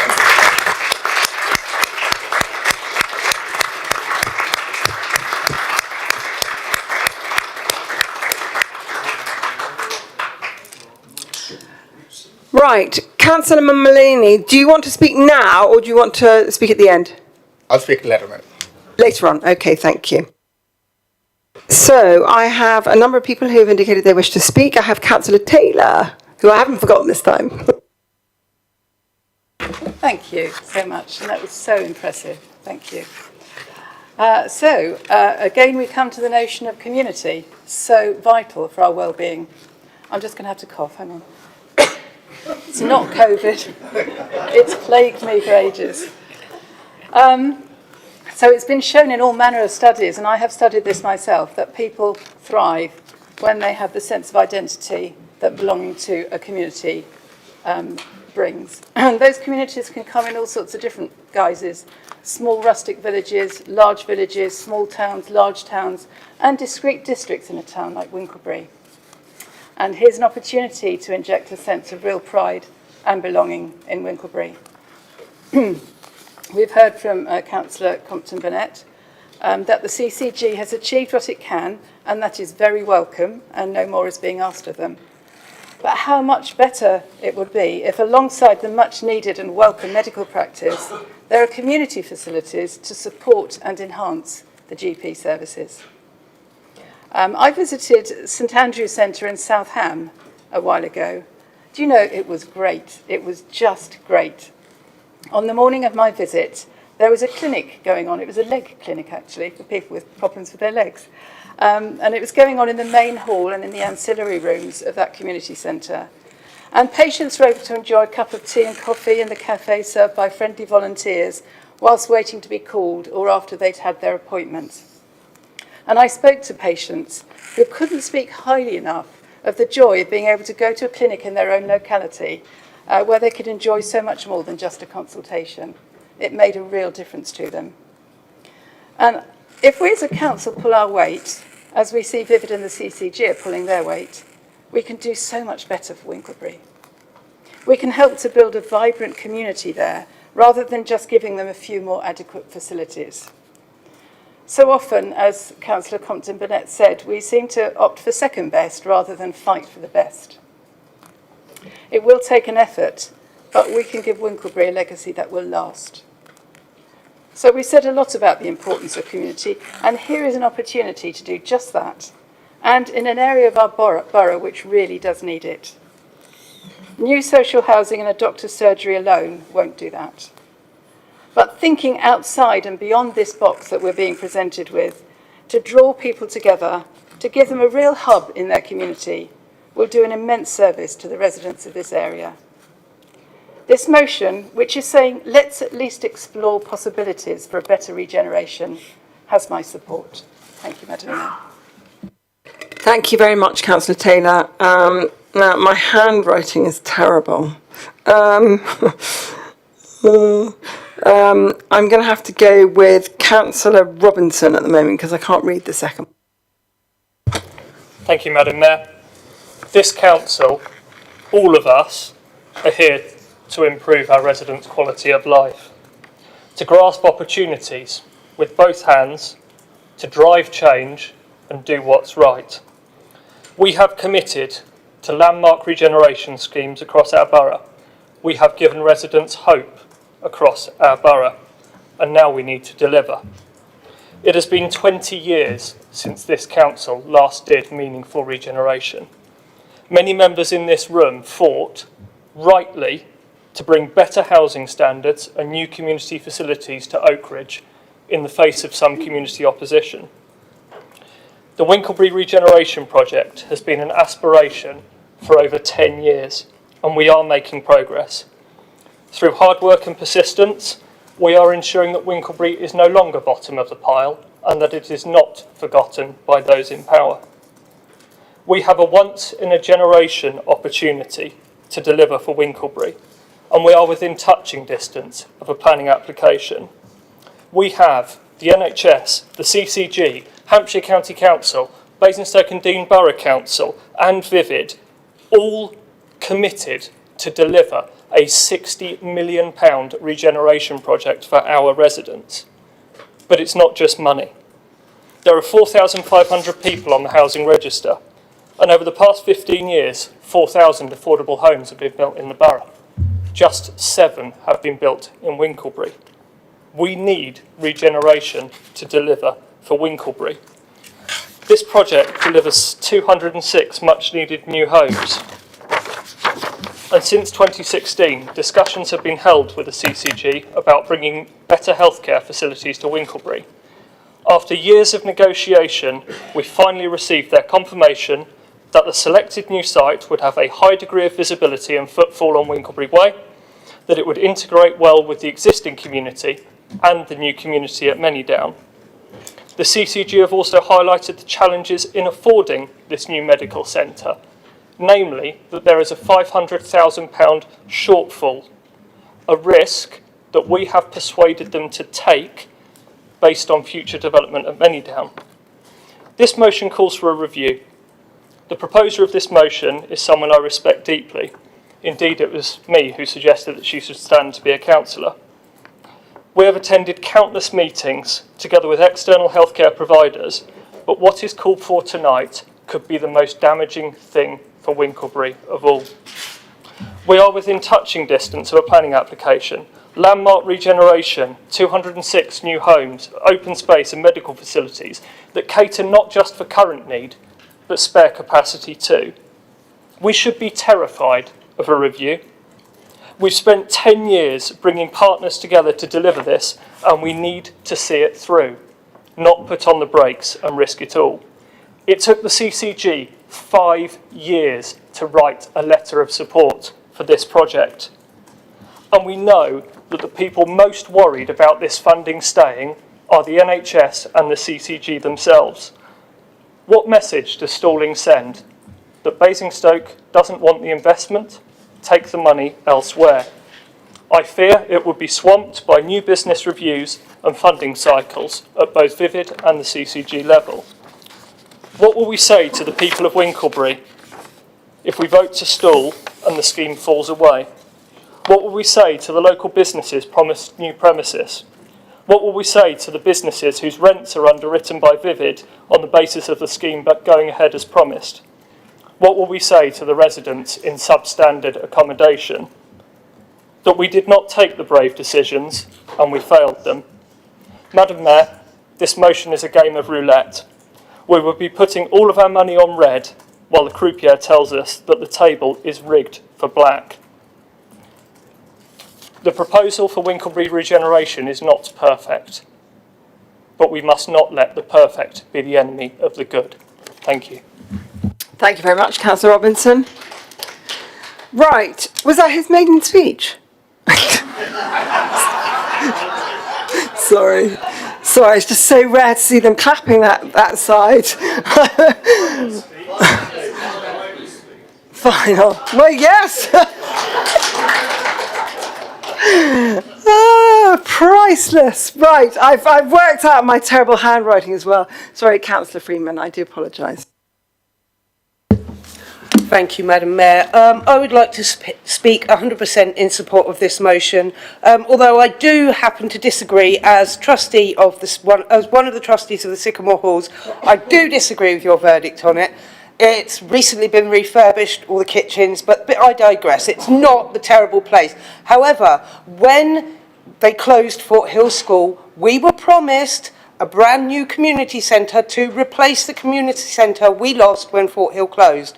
Nowhere on these plans from Vivid have we ever seen any hint of a community centre. Back in the early days when Hampshire County Council still owned the site, we were, the Community Action Group, some of them, paid a visit to an outstanding facility at Bromley by Bow, which was a very good example of the community health hub that the CCG was hoping to provide at the time. These plans seem to have suddenly disappeared after Vivid acquired the land, and quite frankly, the proposals that they put, the reason they've taken a long time is because there has been so much opposition by Winklebury residents to these plans. It's all very well saying, oh, it's been a long time, we should just get on with it. No, it's taken a long time because the residents don't want what's proposed. It doesn't provide for our needs. As Councillor Compton-Burnett said, the CCG has said it will be, this proposed medical centre will be improvement. It's very easy to improve on a service whereby you have one afternoon a week surgery, one afternoon on Wednesday staffed by a practice nurse. If you want to see a GP, you have to travel from Winklebury all the way over to Popley to Shakespeare Road. Now, many residents on Winklebury are low income. They have to take the bus, and quite frankly, I know myself, when you're feeling lousy and ill, you don't want to have to get 2 buses all the way across the other side of town. I support Abigail's motion most heartily because it considers what Winklebury wants. So many times, Winklebury residents' views have been ignored. We get told what we're having, what we're allowed, that's all that's good for you. And it's not good enough. I think the danger at the moment is that what we will do is end up imposing a scheme that Vivid wants to provide on Winklebury residents. And I think it would be far braver to review this now and take into account what Winklebury wants and what Winklebury needs, rather than steamrolling through an application that is far from suitable and falls far short of the needs of the existing Winklebury community, let alone what we will need to provide when we get all the houses built. On many down. I urge you to support this motion by Councillor Compton-Burnett, and I hope it will succeed. Thank you very much. Thank you very much, Councillor Freeman. Right, I've got Councillor Dillon.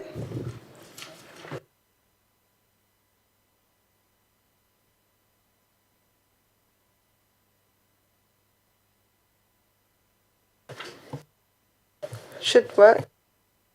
There we go. Thank you, sir. Thank you, Madam Mayor.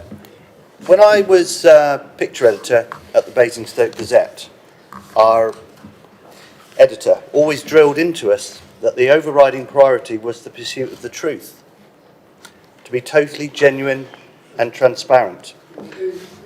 A mantra that I have strived to continue in my own business and personal life too. And when I was given the honour of representing Winklebury last year as their local councillor, I made it my personal pledge that I would continue to hold those values of genuine transparency and openness close to my heart. I would always do the right thing for my ward and the whole of Basingstoke. Madam Mayor, Councillor Compton-Burnett is right in saying that the Winklebury Regeneration Project is a once-in-a-generation opportunity to provide the community facilities and new sustainable housing that Winklebury residents want and deserve. Our role as councillors is to listen to our residents, to support our residents, and to make this borough a better and safer place for everyone to live. The petition that Mark Peters from the Winklebury and Mellydown Community Action Group presented earlier this evening proves that Winklebury residents want this review, a review that will ensure that due process has been carried out. A review of this project is nothing to be frightened of.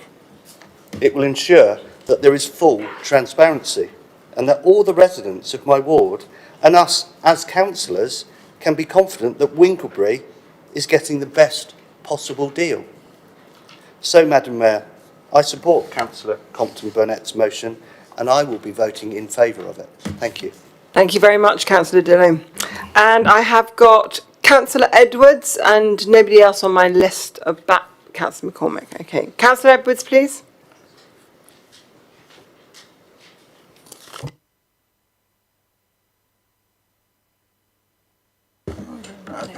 Thank you, Madam Mayor.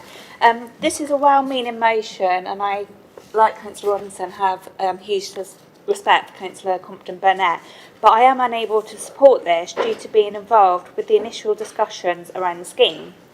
The Winklebury regeneration proposals are focused on transforming the local area to bring long-term improvements to those living and working in the community.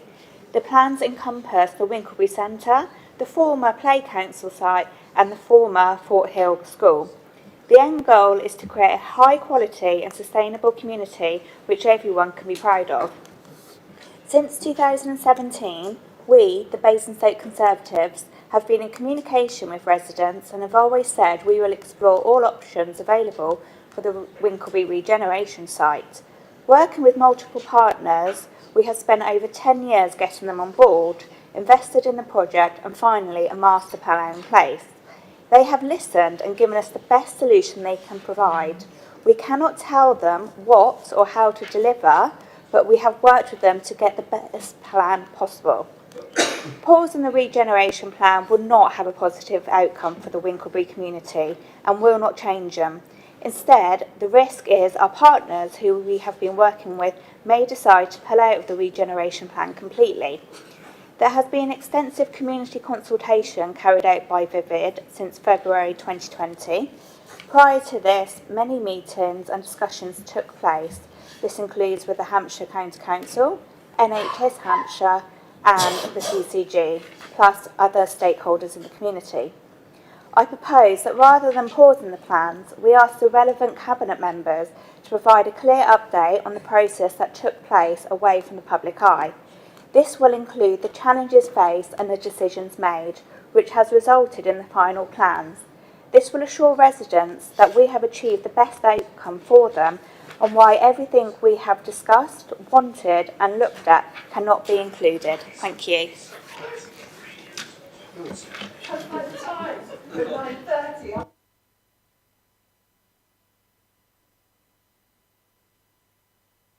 Sorry, did you, I apologise profusely. Okay, thank you very much. I was trying to check that it was 9:30 exactly on the dot and I pressed the wrong button and got something else. Right, can I ask all of you if you give me permission to extend the meeting and, standing orders, brilliant. Okay, very big apologies. Thank you very much. Right, okay, so Councillor Mamalaneni, would you like to speak? And I believe it is his, really losing the plot tonight, aren't I? I do apologise. It is Councillor McCormick's had booked to speak to. Sorry. I would give way, Madam Mayor, but now I'm called, I shall have to. I'm happy to support this motion as a Winklebury resident and as somebody who has had a degree of involvement in this regeneration scheme.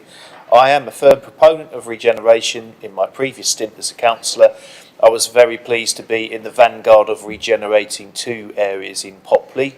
At different times then, there was more money available, but it did have a very fantastic transforming result. Nobody ever wanted to go back to the days of Longfellow Parade or the shops at Faro and Maldive Close. They had their day and they were past it. We've been trying for 20 years to regenerate Winklebury, but the proposals in their current format, I know a lot of Winklebury residents are unhappy about various aspects of it, myself included. Why, for instance, does it not include the Three Barrels pub? That's been left out of the regeneration proposals, and if you speak to any resident in Winklebury and you tell them this is a fantastic scheme, and then say, well, we're not going to regenerate the Three Barrels pub, then they'll laugh at you and think, what a farce. And we know the reason why, because the leaseholder's holding out for some money. Now, I can't go into details, it would be inappropriate for me to do so, but we're now left with the building most obviously in need of being regenerated being left out of the scheme, and the residents can see that. So I think we need to factor that into the equation, if nothing else. And also, the doctor's surgery, as we know, we've had a petition tonight, has been scaled down, and so Winklebury residents are feeling shortchanged. And I would congratulate Councillor Dillo in supporting this, because not that long ago, and fortunately these things are banned from the council chamber, I saw an In Touch paper go out saying what a fantastic £60 million scheme it was, with Sean Dillo's picture on it, and obviously talking to people on the door he's realised it's not such a fantastic scheme after all. Thank you. Thank you very much, Councillor McCormack. Right, now, sorry, once more, Councillor Mamalaneni. Thank you. Thank you, Madam Mayor. Before going ahead, I would like to declare my interest here. I'm a county councillor for Basingstoke Northwest, which comprises of Winklebury, and which is close to my heart, Madam Mayor. Madam Mayor, Hampshire Director of Public Health has chosen mental health as the theme for his annual report, which is available right now on the website. Everything that I read highlights that we need to be addressing the residents' health across a wide range of disciplines and not just treating physical ailments. Needless to mention, ma'am, COVID has made health problems worse in this area, as well as putting unimagined pressure in our hospitals and the NHS in general. It has left a legacy of anxiety, fear, and confusion.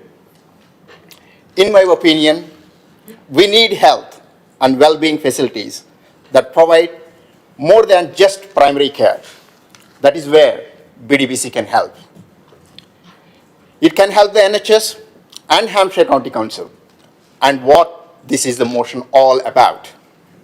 Madam Mayor, NHS funding has been secured to build a brand new GP surgery to serve the 15,000 residents of Winklebury and Manydown. But the proposals that all we will be considering will provide just 9 examination rooms, so the services it can provide are limited. The population of Winklebury has poor health outcomes and greater need for support compared to other parts of Basingstoke. Just I quote some figures, Madam Mayor, here. Winklebury residents deprivation rate figure is 16.4. To put this one into perspective, that of Basingstoke is 12.8 and that of Hampshire is 12.7, which is 25% less. That is more deprived area in the Basingstoke. We all should be considering that factor. So it is vital we provide the best health and community services we can for them. Currently, to access health services, Madam Mayor, Winklebury residents have to be registered at surgeries all over Basingstoke, from Oakley to Chinham and Brighton Hill to Rookstown. In several other Basingstoke wards, community centres provided excellent facilities, health and community services. My colleague, Councillor Dan Tyler, already mentioned how beautiful the centre in the South Ham and how appreciated it is to the residents. What kind of services they are providing? They are providing services such as support groups, one-to-one counselling, and community activities.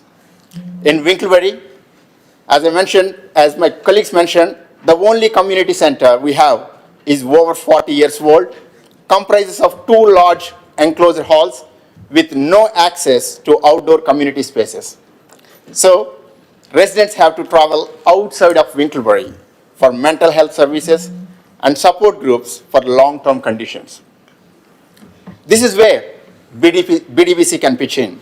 I think BDBC should use its resources, assets, expertise, and skills to bring HCC, the CCG, and local community groups together to build a new community hub in Winklebury, as we initially envisaged, to cater not only the needs of today's residents, but also the future residents when Manydown is finally built.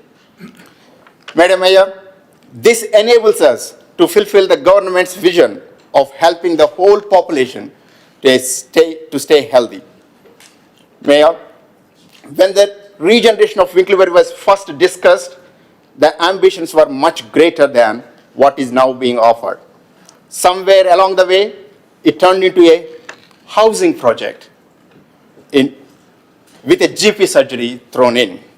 No doubt, there is much in that it is worthy, but much more than could be better.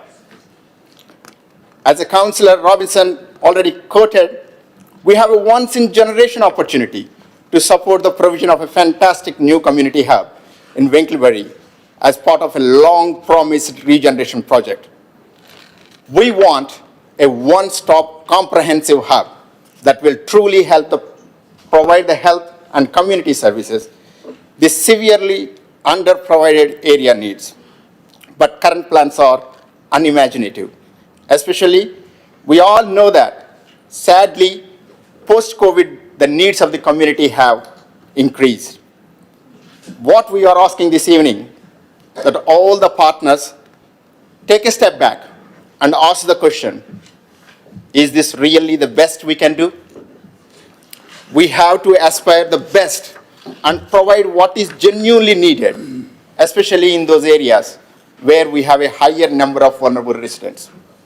I believe the current proposal is not the best we can do, but I trust our officers, members, and partners, even at this late stage, to be able to review the current plans and, if necessary, improve them. This is why I have seconded this motion, and I hope you'll all support it. Thank you, Madam Mayor. Thank you very much.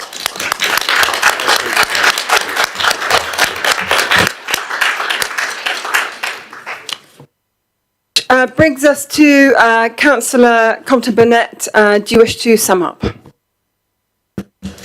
Yes, please. Thank you for your comments. I'll address the main concerns that have been raised. It has taken years to get to the stage of Hampshire County Council, Basingstoke-and-Deane, CCG and Vivid being happy with the plans. Yes, I agree. But the residents for whom this project is being undertaken are not happy with the plans. We owe it to those residents to listen to their concerns and to do our best to address them. If we don't review these plans now, the residents will not get the community facilities they need for years, because the focus of regeneration will shift to other parts of Basingstoke, and Winklebury will be at the bottom of the pile. Another concern, Vivid has worked very hard on these plans, and if we have a review, they will walk away. The health and well-being of the tenants of the several hundred homes that Vivid owns in Winklebury is of paramount importance to Vivid. So they will want to ensure that the community facilities in Winklebury serve their needs. In terms of delay, we are not calling for a review of the whole scheme. Much of the project, such as Vivid's regeneration of its flats in the Winklebury Centre, should be unaffected by the review. In addition, it should be noted that, as I said earlier, the residents and I have carried out a significant amount of research towards the review. And so, having spoken to a number of colleagues on what they think would be a reasonable timescale, it is suggested that we would go for 4 months. And it would then be completed by the end of July and could work in well with the CCG's primary care strategic review for Basingstoke. Another concern, the CCG would not want the plans to be reviewed. The CCG's managing director emphasised in her recent letter that the CCG absolutely wants to hear the views of the local community. One of her senior colleagues has also described the possibility of a health and wellbeing hub in Winklebury as a great opportunity. A final concern. If there is a review, the CCG will walk away and there won't be any health services in Winklebury. In her letter, which many of you received, the CCG's managing director reiterated the CCG's commitment to providing health services in Winklebury, so it will not walk away if there is a review. I would like to finish by saying to every councillor here that your support for this motion doesn't just help the residents of Winklebury to get the review they have been calling for and for which they have worked so hard. It sends a clear signal to the residents in your ward that you believe in the primacy of listening to the voices of our residents so that we really understand their needs and do our best to meet them, and thereby stand with absolute conviction by our council's motto of putting the residents at the heart of everything we do. Thank you. Thank you very much.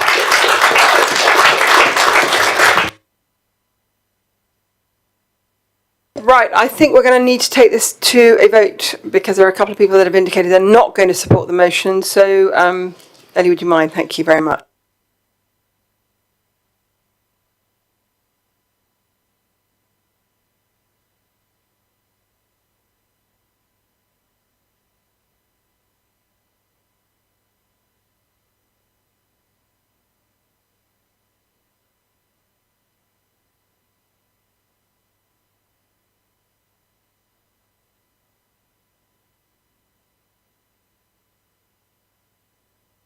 Okay, the motion is carried. Okay, I think we've got one more motion left. Kept the best to last. Unfortunately, the original proposer is not here, so Councillor Watts has very kindly agreed to step into the breach. I need to find it first because it's not in the right order. Right. Okay, so it is now being proposed, it's about committing to sustainable development, and Councillor Watts is proposer and Councillor Jones is the seconder. Councillor Watts, you have 5 minutes. Thank you. Thank you, Madam Mayor. I'm moving this motion to highlight our inflexible approach to with our conservation policies when it comes to residents wanting to renew windows and doors with their properties. This council in February 2016 voted to protect conservation areas from harmful development. This specified doors and windows. I think this policy actually needs reviewing. Councillor Jones will be pleased to know that South Ham Ward does not have any conservation areas, and I'm not up for election.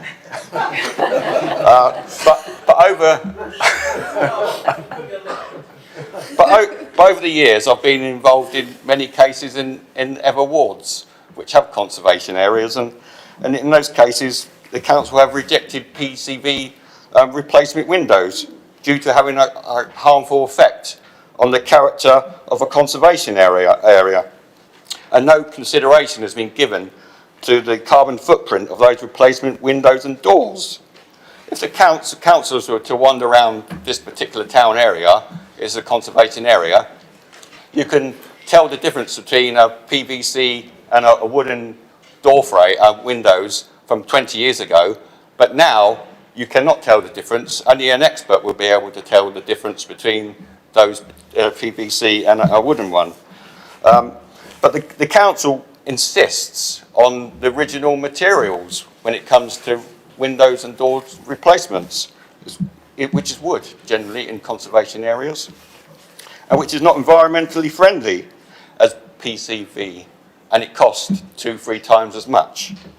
And in most cases, PVC would reduce the carbon footprint of their homes. So it seems to me that the council are taking a hard line on replacement windows regardless of quality and carbon footprint.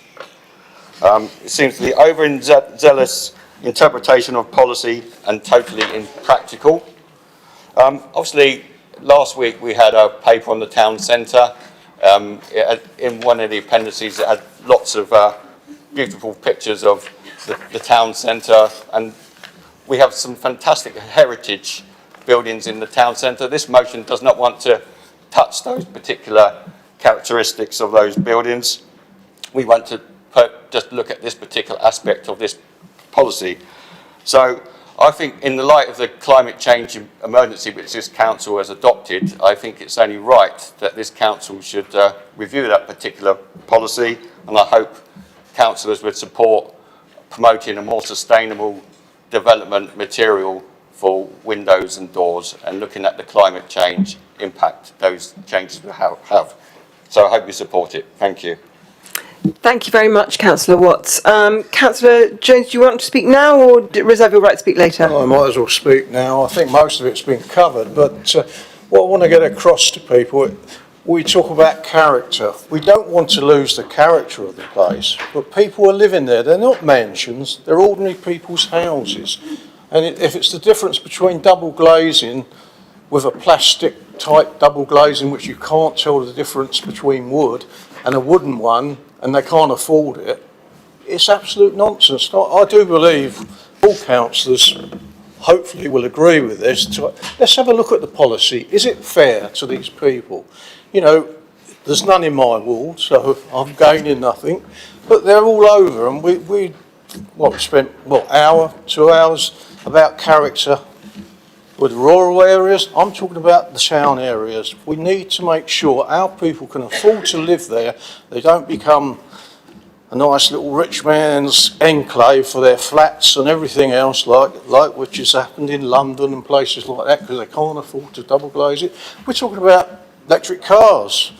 You know, we should be looking at how we're going to plug them in. What are we going to have? Cables going across the paths, things like that. I think these people, especially in Brookvale in particular, that's the area I do know. I've lived in Basingstoke most of my life.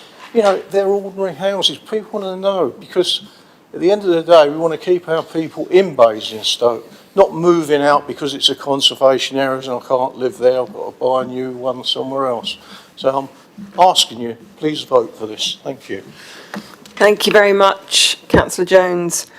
Right, can I have Councillor James, please?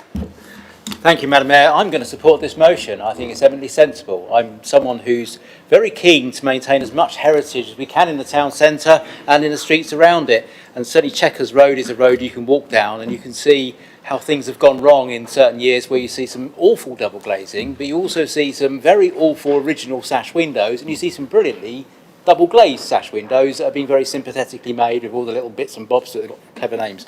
I think sometimes you have to accept progress happens.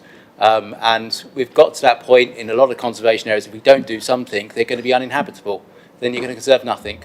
The Lamb pub was left as a pub that went rotten, that no one used. It didn't keep up to date. It's no longer a pub. It's no longer there. It got flattened. It was a protected building, but there was nothing to protect. It was just a hazard. And I think there's a fear that if we don't look after properties, we'll lose them anyway. So I think it does need reviewing. I think there's certain things like putting Obviously, insulation is the best way of reducing energy bills and reducing energy use, but also things like solar panels, you can't put them on a conservation building, a house in a conservation area, because it changes the street scene. Totally get that, but if the back of your house faces south, it's not the street scene. So can that be revisited? Things like that as well. So I think it's absolutely right to revisit it. I think a lot of people contact me saying that it's becoming unlivable. They can't keep their houses warm and they can't keep them secure. And if they do try to go to the council and say, I want to change my broken door frame, they say, well, you've got to find a tradesman, a trade that probably doesn't exist anymore. So it's worth having a check, a revisit on that policy to see if we can help residents go greener, because that's beginning to become more important than anything else in terms of conservation. Thank you. Thank you very much. Right, can I have Councillor Mumalaneni, please? Sorry. Records of my colleagues. I'm not up for election, but my ward has a conservation area, okay? Right. So, conservation area accreditation is a process that offers a way to manage the change in areas of historic and architectural importance. Conservation area rules, permissions, and enforcements are intended to preserve and enhance area's characteristics importance. No doubt it is important. However, in light of climate and ecological emergency targets, it is time to review our conservation approach. Environmental friendly designs and conservation obligations must go hand in hand. As motion suggests, sustainability and conservation should be seen as equally important. Conservation guidelines should not roadblock to achieve climate emergency targets. Madam Mayor, the current conservation guidelines have some bottlenecks to achieve net zero targets. My honorable colleague already mentioned few. I will say similar style modern materials, energy efficient for double, triple glazed windows and doors are not currently permitted because they are made with a different material. Parking an electric car in the front of a garden to get it charged is not permitted. It is going to change the look of and feel of the building. And heat pumps, rainwater collection devices are likely to be constrained to the rare gardens if available. So these are all the various bottlenecks in the current policies, Madam Mayor. On top of it, solar panels are likely to affect the appearance of the area, and miniature wind turbines are likely to degrade lime water chimney stacks. So these are the small rules that are there which are obstructing these conservation area properties to go into climate energy efficient process.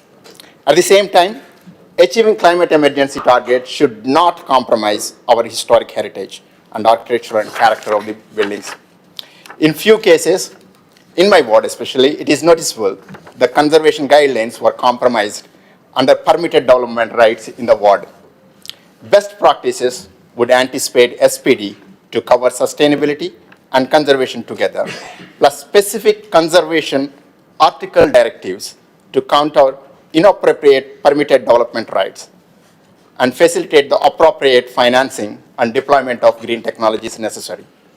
Hence, Madam Mayor, with this note, I'm happy to support this motion. Thank you. Thank you very much. Right, Councillor Rafael. Will. Madam Mayor, thank you. I support this motion. It's well drafted and timely. It's timely because we have a local plan update, and following from that, there'll be supplementary planning documents that will look at these types of issues. It's timely also because we need to road test our policies and how they work for these difficult issues. This is not straightforward, and the motion accepts that. We know that these issues can be complicated, because no one is suggesting in this motion that you will put solar panels on thatched cottages. But you realise that we all realise that the difficulties that historic buildings have when trying to make them more energy efficient. We've all come across intransigent conservation officers. I, over a number of years, have come across those who are trying to restore their homes, having bought them. They want to take out leaded lights. Yes, you can take them out, but you've got to replace them with the same. Can I put in a little double glazed unit that will just give me protection from the wind and keep the heat in? No. And sometimes we've had to fight that at Development Control Committee, and sometimes they've eventually bowed to the pressure of letters and other things besides. So it's vitally important that we discuss this at committee and see whether we can give assistance to our residents. We've started that process in general terms with the Climate Change Toolkit, which I introduced to try and assist our residents with solving the problems that they may want to address with their own homes. But these issues in relation to conservation properties are greater. And I think we have to also face up that part of the answer to this is we won't be able to solve all the problems, because the nature of old buildings is that they are drafty. And some of you know my other interests with church buildings. And it's absolutely impossible to make a church draft-free, an ancient Grade 1 listed building. But, of course, the Church of England, like everyone else, has declared a climate emergency and is seeking to resolve these problems. And so should we. So we will not give up, and we will test them moving forwards. So in addition to our climate change toolkit, of course, there's been good news this week from the Chancellor's statement yesterday, which will assist all of the residents in our borough, should they need to make the necessary improvements, by the removal of VAT on, for instance, the cost of introducing cavity wall insulation. It will reduce the cost by £190, apparently, according to independent commentators. For introduction of loft insulation will reduce the cost by £160 for the average detached house. For the cost of £6,000 worth of solar panels, they'll save more than £1,100 and a further £300 a year in saving in costs for electricity.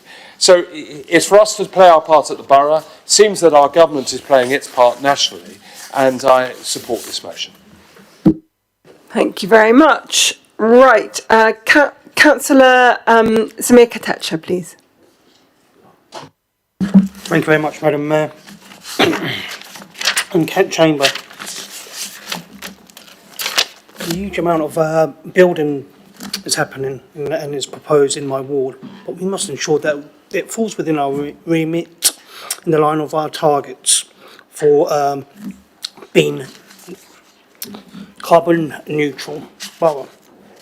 I agree with this motion that sustainability and excuse me, a little bit nervous, it's my first speech, conservation must go together. We must ensure that all our residents are able to actually have an informed choice for greater good for our borough, to enable them to achieve the most sustainable forms of home improvements and building new housing. We must support an environmental sound future for our residents. Also, we must commit to sustainable building. Thank you very much. Brilliant. And as Councillor Katecha says, it's made his speech. Well done. Thank you very much.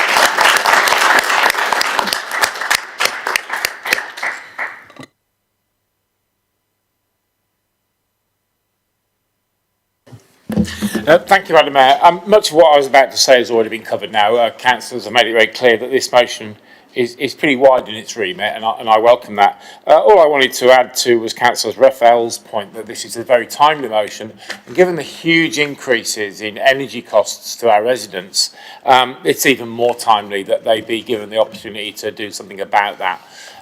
Sabbath was made for the man, not man for the Sabbath, and these rules were made to protect our residents and the communities, not the other way round. So I will certainly be supporting this motion. Thank you very much, Councillor Donohoe. And finally, on my list, I've got Councillor Robinson. Thank you, Madam Mayor. I live right in the middle of a conservation area. And a couple of years ago, one of my neighbours replaced his windows with plastic ones. And somebody complained. So I went to the conservation officer and asked the questions. And they said, oh, it's perfectly all right because that conservation area isn't subject to Article 7, whatever Article 7 is. So there is, within the system, some flexibility. But I don't understand the system, so I welcome a review. But within that review, I'd like to see something being done about blatant breaches. And the case that springs to mind, about 6 years ago, Downsland Parade, somebody ripped out an Art Deco frontage without planning permission. They put in a retrospective planning permission, it was refused. It went to appeal, it was refused at appeal. 6 years later, nothing has happened. Absolutely nothing. It was an absolute travesty ripping out that frontage. It was a beautiful Art Deco frontage, and it's now UPVC. It shouldn't have been in that location. And nothing has been done, and I think this council is totally negligent in not taking that forward. So if this review could include a review of taking the action, appropriate action, when flagrant breaches occur, I would welcome it. Thank you. Brilliant. Thank you very much, Councillor Robinson. Okay, Councillor Watts, do you want to sum up? Thank you, Madam Mayor. I welcome support of our fellow councillors, especially the councillors that have been involved in the ward councillors that have deal with conservation issues all the time, and councillors who have got homes that are affected by it. I believe Checkers Road is in Article 9, but I don't know what that means. But so well, I don't know what 7 means either. So it'd be really good to if a paper actually came to EPH and explained all the differences of the different articles. And enforcement is a real issue out there as well. People get very upset that we don't actually take action against people that have broken the planning rules. So I welcome the support and look forward to the paper coming. Thank you. Thank you very much, Councillor Watts. So, does anybody dissent from this motion? Any abstentions? Are we all agreed?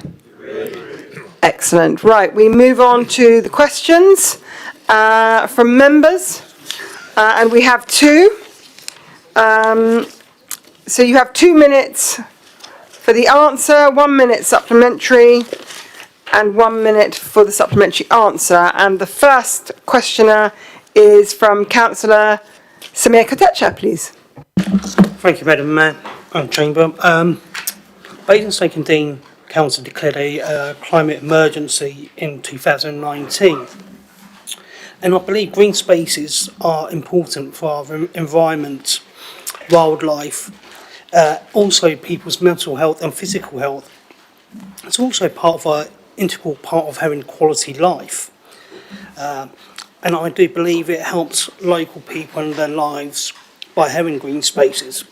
All Down is a significant site of environmental value as well, like such as rare flowers, birds, butterflies, insects, and it gives a place where we get a chance to preserve these sort of things which are very important for everyone's lives and of the environment generally. All Down is helping our council to achieve their goal for 2030 for quality of air and zero commitment to this. Giving local nature reserve to Old Down will enhance the wildlife system there. It also gives us a chance to preserve this for our future generations. And I would like to know what steps would Basingstoke and Dean Borough Council will be taking necessary to give Old Down a local nature reserve, because we don't want a situation where it just becomes a faded memory in our lifetime and the next generations blame us that we lost the opportunity to do this. So thank you very much. Okay, thank you very much, Councillor Kotecha. Councillor Fell, would you like to answer this question, please? And you have 2 minutes to answer. Thank you, Madam Mayor. Can I thank Councillor Kotecha for his question, and of course thank the petitioners for their petition earlier. Can I repeat what I've said earlier in the year with a slight twist? I support designating Old Down as a local nature reserve, but such designation cannot take place until complex negotiations regarding access over neighbouring land in the area have been resolved. I have been aware of the importance of Old Down and the campaign to make it a local nature reserve since 2013. As a consequence, when the Green Infrastructure Strategy was updated in 2018, I caused it to be included as a valued park, giving it a level of protection under our current local plan.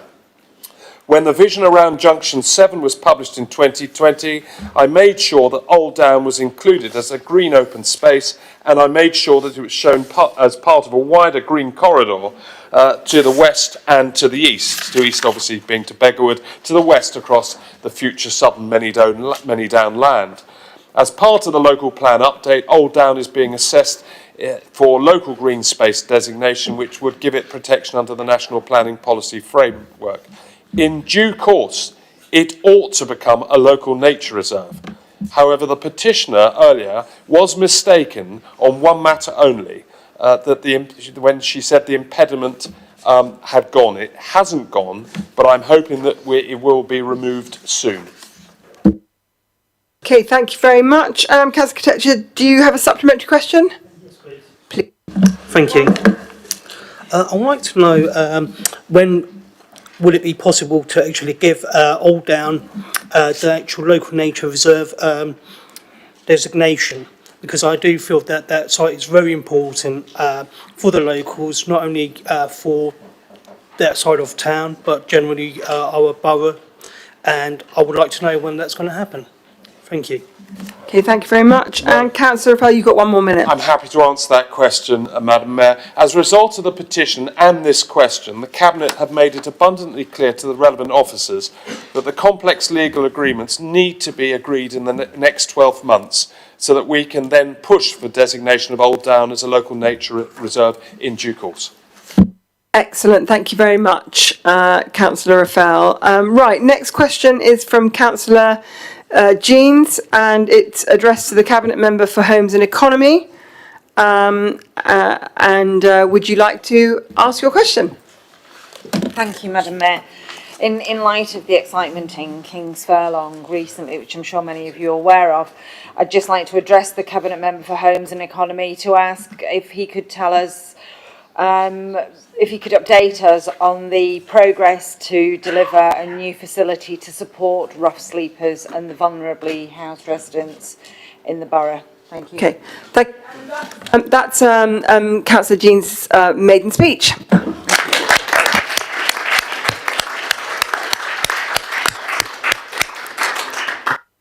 Robinson, would you like to answer the question, please? Thank you very much, Madam Mayor, and thank you, Councillor Jeans, for the question.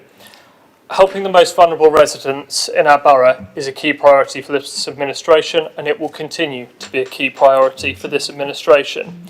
The Social Inclusion Partnership has been recognised nationally for the work that they have done to reduce the number of rough sleepers in the borough down to 0 in 2020. Developing an alternative to May Place House has been a key part of this work. The shortcomings of the building are stark.